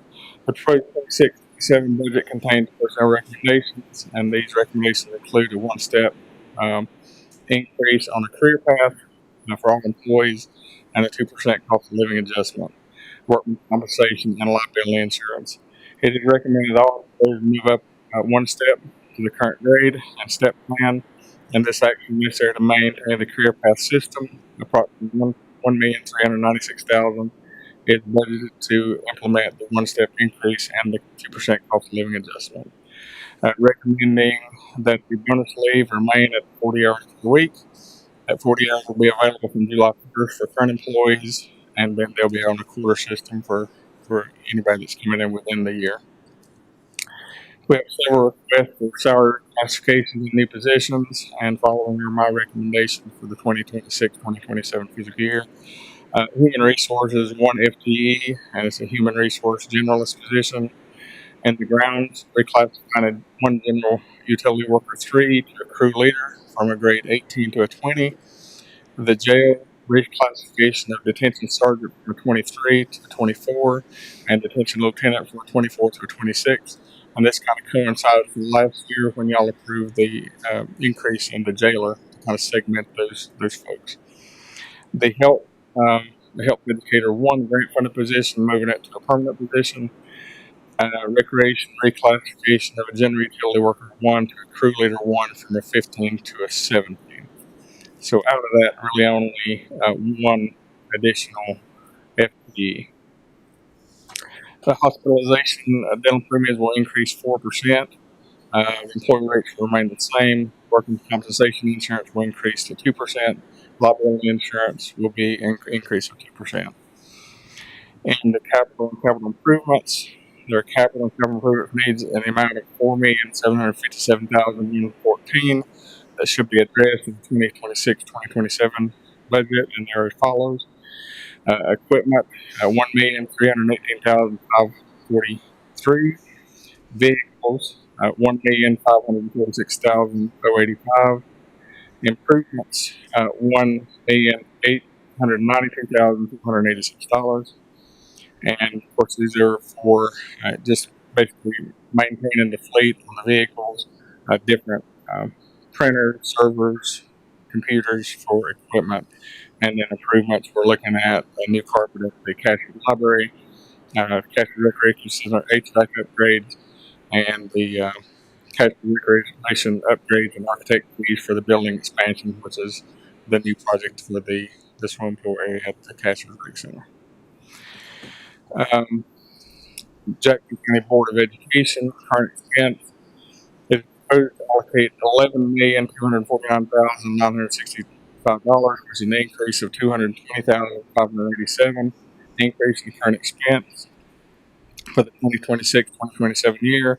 This includes $8,679,708 for current expense operations, $1,310,846 in teacher supplements, and $493,489 for counselors.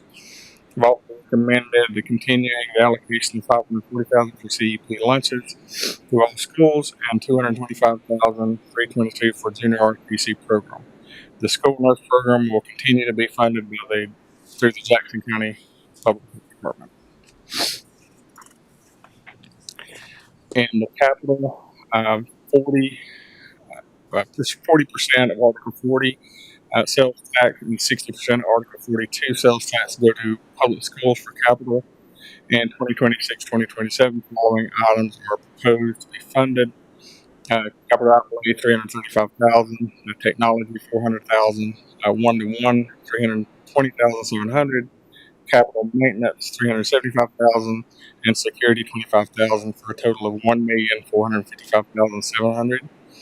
It is recommended the budget an additional $2,219,840 for public school capital expenditure for 26-27 out of 40 and 42 sales tax. They recommended the budget an additional $3,004,260 from Article 46 sales tax to be used for educational purposes. The sales tax fund grant and available lottery proceeds will be part of the funding for the schools, public schools fiscal 25-29 facility capital improvement plan. Southwestern Community College is proposed to allocate $3,070,646, which is a 2% increase, $60,209 increase to Southwestern Community College in the current operation for 26-27. The program general maintenance capital appropriation is at $985,000. The Jackson County libraries, of course, the FRL system proposed that we put zero to Fontana Regional Library System. Jackson County will operate the library. The Jackson County Library operations is at $1,355,006, and the Alfred Thornton Library appropriation is $504,013. For a total library operation will be $1,859,019, and this does include not only the county appropriation but also state aid and any donation from FOL. So the other appropriations, there are many agencies that have requested funds, and I'm going to divide those out into two categories: community development centers and the nonprofits contingency. Whose program with community development centers funding will remain at $5,000 due to increased operating costs. It is proposed that most nonprofits be funded at the current 25-26 levels. An increase is proposed for Wake, Consumer Commerce, and Center for Domestic Peace, the Community Table, and Watershed Association of the Tuckasegee River. New funding proposed is for business catchers, and that was the only new funding piece in the nonprofit. We did have a couple other requests, but there was not enough funding to go around. Contingencies, there are multiple contingencies recommended in the proposed budget. They are as follows: $572,659 for contingency for general purposes, $1,489,034 for equipment purchases, and this is part of the overall equipment budget discussed earlier and delayed until after the audit is received. So we won't be spending that until after we get the audit back in October. $25,000 for salary and internship program. This is we normally have like internships throughout the year. The ARPA funding replacement, remaining and future funds in these programs will be expended for programs to be decided on a case-by-case basis. I'm proposing the Sheriff's Office replacement of public safety equipment be funded at $1,997,856. This is a lot of different things. Most of it is the taser, not body armor, but the camera system, that sort of thing. So this was also funded previously through ARPA funding 4 years ago. So this is the upgrade. Special fund highlights. These funds are separate operating entities from the general fund budget, and the general fund budget includes transfers to some of these funds and another amount of $15,470,590 to support capital projects, recreation and conservation, debt service, the Green Energy Park, economic development, revaluation, and school capital reserve. And there are additional capital recommendations to follow. The Solid Waste Enterprise Fund, Solid Waste Enterprise Fund for 2026, proposed operating budget is $6,190,701. The proposal constitutes an approximate increase of 10.27%, or $576,549 over the current 25-26 amended budget. The enterprise fund is funded completely for fees, collective services. Employees of the fund will receive a one-step pay increase and a 2% cost of living adjustment, and there are no major operational changes for 2026 year. I am not proposing an increase for availability fee of operations, and this is basically the residential availability fee. I'm not recommending anything for that, but we are looking at a modification on or an increased fee in the tonnage rates. Currently, we are at 66, and we're proposing $100 per ton on average, according to our application or our report to the state. It's running between $117 and $125 per ton just to get rid of the garbage. So this is an enterprise fund, so we're going to pass that along to the tonnage rate, not the convenience rate. So, the emergency telephone fund for 26-27, proposed operating budget of $273,500. This proposal constitutes a 19.55% or $44,721 increase over the current 25-26 amended budget. This operations are funded completely through 911 fees, and there are no major operational changes for the proposed 26-27 budget. Real estate reevaluation fund. The proposed 26-27 reevaluation operation budget is $656,735. The approved cost constitutes a decrease over the current year operations. Employees will receive a one-step pay increase, 2% cost of living adjustment, and this will be the second year of a 4-year cycle for the 2029 reevaluation process. The Green Energy Fund proposed budget is $495,944, and this further constitutes an increase of 0.73% or $3,615 in funding over the current year 25-26 budget. Employees of this fund will receive a one-step and a 2% cost of living. Economic Development Fund, fiscal year 26-27, proposed budget of $405,241. This proposal constitutes approximately a decrease of 10.53% or $47,716 over the current year 25-26 amended budget. And these employees will also receive a one-step pay increase and a 2% cost of living adjustment. And housing plan phase 2 has been proposed in the 26-27 budget, which we did the phase 1, I think, this year. The fire tax fund. The fire fund includes both Highlands fire and rescue operations and the Cashews Glenville local fire department.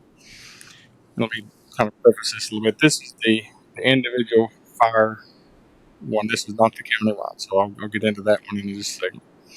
The Highland Fire and Rescue proposed 26-27 budget is $89,636, and the proposal constitutes an increase of 6.7% or $5,636 in funding for the current year over the current year 25-26.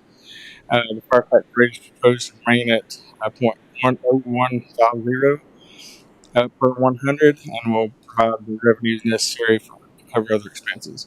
There has been a request made by the town of Highlands for an increase in this rate. We have not got that back yet. It has to be approved by Macon County, and then they'll be giving it to us for their approval for the other part of Highlands. The Cashews Glenville Fire Department proposed 26-27 budget is $1,935,658, and the proposal constitutes 43.11% or $834,517 decrease in funding from the current year 25-26 amended budget. The top fire tax rate is to decrease from 0.0242 to 0.0160 per 100 in value, and this reduction is due to the creation of the Public Safety Service District. The new revenue will be from the fund operation of one main base and one satellite facility. All of the expenses will be covered by the Cashews fire tax. Public Safety Service District tax. It is proposed that Canada, Savannah, both fire departments receive an allocation of $175,000 each. The district coordinator position will become firefighter positions. Matching funds will be available for equipment purchases under grant funding and on-call payments. The Cashiers, Kilauea, Qualla, and Silver Fire Departments will be funded at $1,225,000 each. Mutual aid is provided to other departments within the county. The numbers of paid positions are Cashiers 13, Kilauea 13, Qualla 8, Silver 10. The funding for the Kilauea Fire Station building debt will be funded at $220,271. The Jackson County Rescue Squad is recommended to increase to $205,000, which constitutes $4,707 increase. The Glenville Cashiers Rescue Squad is recommended to increase $275,000, which constitutes $4,707 increase. Glenville Cashiers Rescue Squad contract ambulance service is recommended to increase to $1,691,225. This is an increase of 5% cost of living adjustment, and a quick response vehicle funded at $116,658. Here at the EMS contract, ambulance service is recommended to increase to $2,282,724, and this increase includes a 5% cost of living adjustment as well. Other funds, this category includes such funds as Capital Reserve Fund, School Capital Reserve Fund 19 and 21, Economic Development Fund 23, 42, and 64, Community Development Fund, Law Enforcement Fund, Conservation, Preservation, Recreation Fund, Debt Service Fund, Clean Water Revolving Fund, Airport Authority Fund, and all active funds. The fee schedule, Jackson County operates many services that rely on fees to offset the cost of operation. These fee schedules apply to the general fund and other fund operations. The fee and rate schedule including the following: one mileage and travel reimbursement rate, hospital dental insurance rates, recreation center fees and charges, pool fees and charges, senior center participant fee schedule, permitting, code enforcement fees, planning fees, health department fees, transit fees, and solid waste fund fees. It is recommended that adjustments be made to the following fee schedule: Department of Recreation fees, general reimbursement rate for travel using the current North Carolina Office of State Budget Management rate schedule. Mileage rate is recommended to increase to the 2026 IRS rate, 72.5 cents per mile. Hospital and dental rates, Jackson County contributes contribution for employees will increase by 4%. The employee rates will remain the same. Solid waste availability fee recommended that remain the same. Solid waste tipping fee will increase to $100 per ton. Mixed loads will increase to $120 per ton. Yard waste will increase to $50 a ton. Out of county, state will increase to $300 per ton. Commercial or out of county TV will increase to $700 per ton. And small material loads will increase to $125 each. Other minor changes in departmental fee and rate schedules are included in this proposal. In closing, the public hearing is tentatively scheduled for June the 2nd, 2026 at 6:25 p.m. In regards to the proposed budget, the public will be able to examine the proposed budget on the county's website, and hard copies will be available for inspection at the administration and finance departments. The budget is tentatively scheduled to be approved at the Commissioner June 16th, 2026 meeting after the board has had the opportunity to make final adjustments.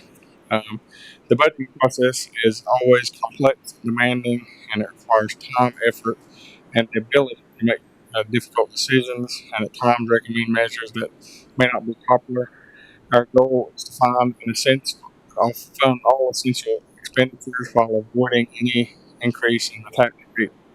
And I would like to express my appreciation to all county employees, elected officials, and partner organizations who diligently to serve the residents of Jackson County. And as Jackson County continues to pursue leadership and innovation, it's our duty to uphold a progressive form of government that remains responsive to the needs of the citizens. And this proposed budget is intended to demonstrate our ongoing commitment to that mission. I'd like to thank Darlene and all her staff, and Kevin, every department head for the amount of time and effort they put into submitting this budget. And I know it's not easy to compile all of this, and I appreciate your work and effort. Thank you, guys. Since we're going to be reviewing this, any questions about the board on the initial statements? Just real quick, on the library part of it, the total is $1,859,019. You said something there, I missed it, I believe, something about state Yeah, aid. so that's the cumulative budget. So it includes the county appropriation, but it also includes the state aid allocation and any. What county dollars? Yeah, it could be the county dollars. Plus, we also included I think that includes the power bill and includes more So the things. 1.8 is Inclusive of all the state and It's, local funds.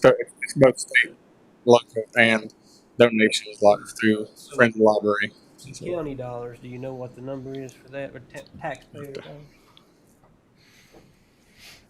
We're generating $158,250 for Jackson Library and $84,750 for Cassius Library. That would come away from the total. Say those numbers again. $158,250 and $84,750. And that's from state aid and That's from state and aid, donations. fines and fees, donations. Friends of the library, Right. and those numbers may increase as we get into it. Right. You take that number off of Yeah. the number that's in there. 1.8, yeah. Yeah. So it's changed for me because in previous years, we were just shown, I think, from the FRL, what they were requesting from the tax dollars standpoint. Correct. Yeah. Any additional questions at first glance, or?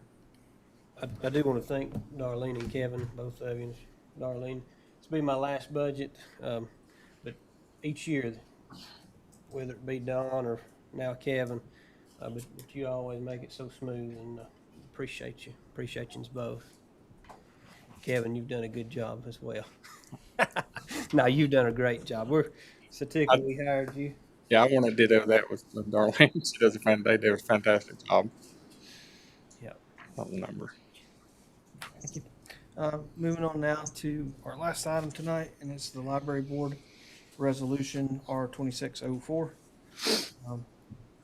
Everyone's had a chance to look at this. Any discussions? I know Commissioner Smith and Commissioner Bryson were out last time. If y'all had a chance to review it, and if you have, is there anything that you feel is needed for discussion, or is there a motion? So it's 7 voting members, correct? I thought it was only 5. It's quorum of 5.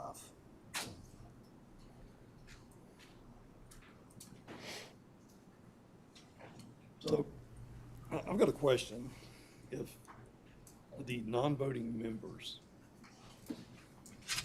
if they can't vote, could they not still make comments to the board via public comment?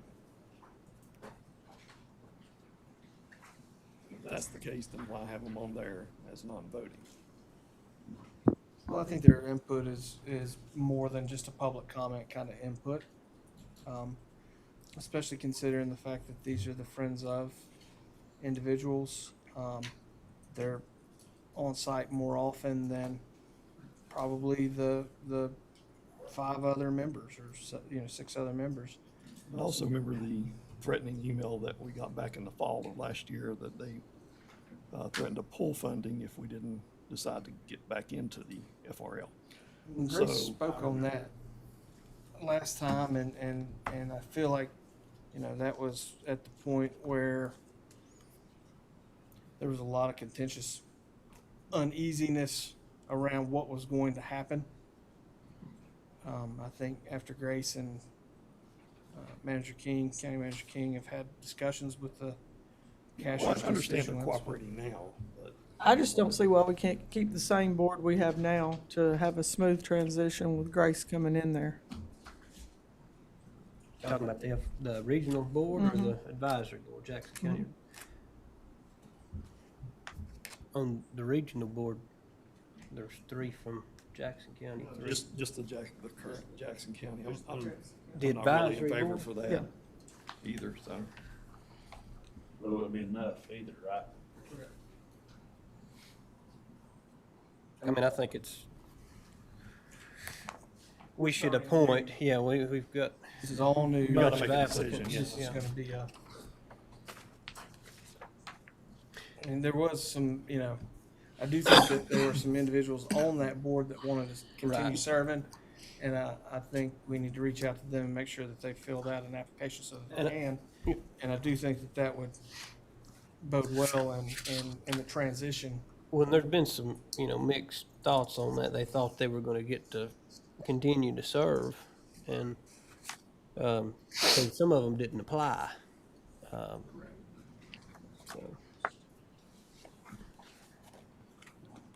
Well, I still think we ought to reach out to all of them that was on that board because they've worked very hard to where we got. The advisory board? Yeah. Yeah, because they were confused. A lot to get I've that had much money back.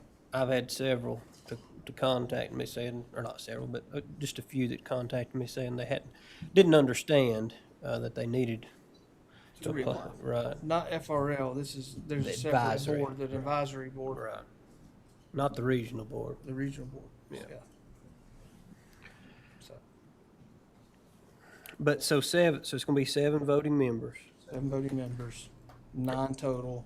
So has the structure, is it going to be all at large? The makeup of the board members of the library board shall include 1 resident from each Jackson County Commissioner District. Right. 1 chair appointment, 2 members from recommendation made by Friends of the Library, 1 from Cashers, 1 from Silva, and 2 at-large recommendations made by the librarian, Grace. Each appointment shall be selected by the Jackson County Board of Commissioners upon application. So, we're in charge of selecting. I'm kind of with John on, why should the people, I mean, if they want to come to the meetings, they can come and give their input. I think we only need 5. Don't need to have 7 of the 2 of being non-voting. That would be 7. We have 9 total. We have right? 9 now.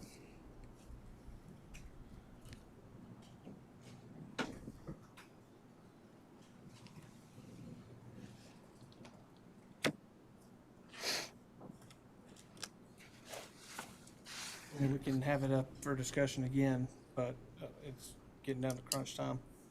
And we can always change it if we find line is too many. Yeah. Or. I just missed the discussion last time, so. Yeah. That would be 2 at large. Right. Be Correct. Well, 2 at-large members from recommendations of the library. Yeah, but I mean, if we did 1 per district and then a chair's nomination, that's 5. That's 5. And then 2 from Friends. 2 at large. And then 2 at-large by Grace, by the library.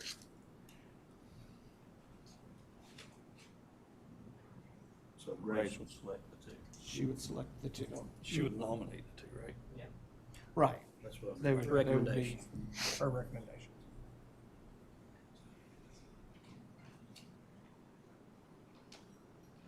Well, I'm with John. If they're not voting, then what's the point, I guess? Because they can still come to the meetings and put their input in.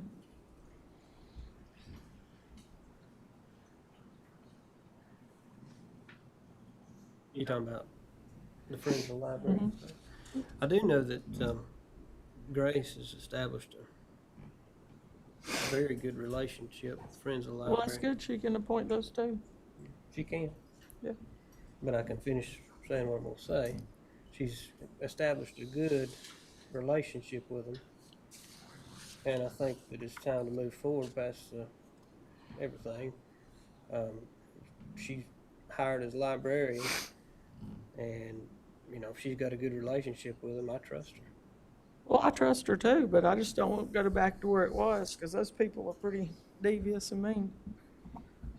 Not Friends of the Library, I'm just talking about the people in general that were against it.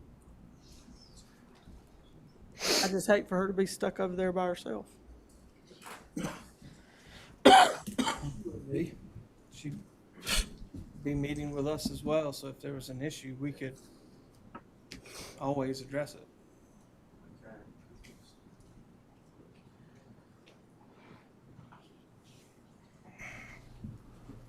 So it sounds like there's going to be changes. I think we need to table this until our next resolution or our next meeting. We'll try and draft up a new one and get that out before our next meeting with some of these changes. June 2nd. So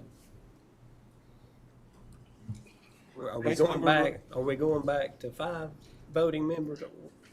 We need to pretty much hash that out right now. I think we're going back to 7 with. Well, we currently have 7 voting members already. so- Correct. With 5 voting members, meaning a quorum is 3. And 2 non-voting members, or do we have 7 voting members?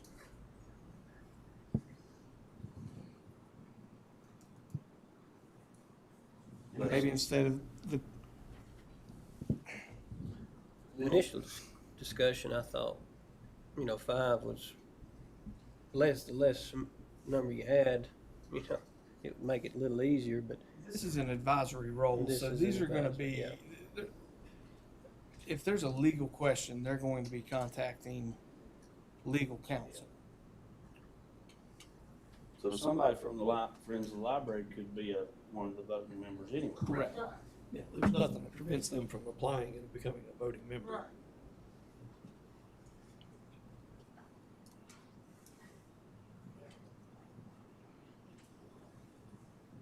So number 4, let's work on restructuring that.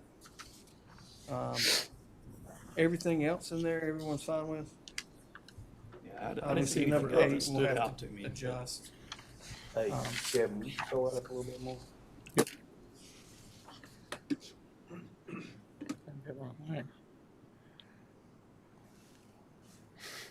Hang on. My mouse keeps jumping. There we go. Number 4 goes back to There we the go. makeup of the board. Okay.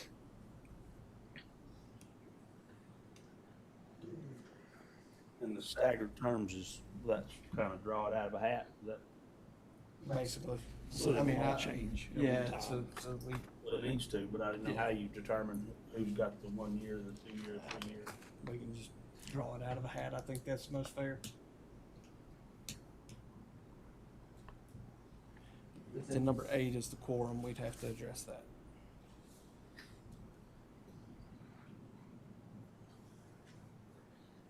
Let's, one would still be 5, right? Either way. Um, No, it would be 4. wouldn't If we it? do, it'd be 4 at 7. yeah. If we did 7, 4 would still be a quorum. Why wouldn't it be 4 anyway? If only 7 could vote. Why wouldn't it still be? 7 would be 4. Right now it's at 5. Because the other two's not voting, so it should still have been 4. Right.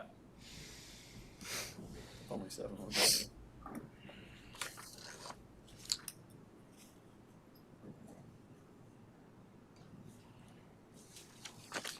If you want to eliminate the 2 at large, I mean, not the at large, but the ex officio folks, leave it at 7, still utilizing the 2 district, the district format plus the 2 at large to make the 7. Is that correct?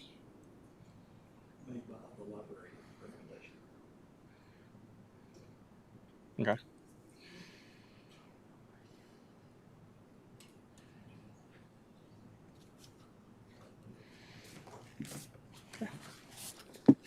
Bring it back on June the 2nd. Yes. Draft first, please, if anybody wants to look it over. Yeah.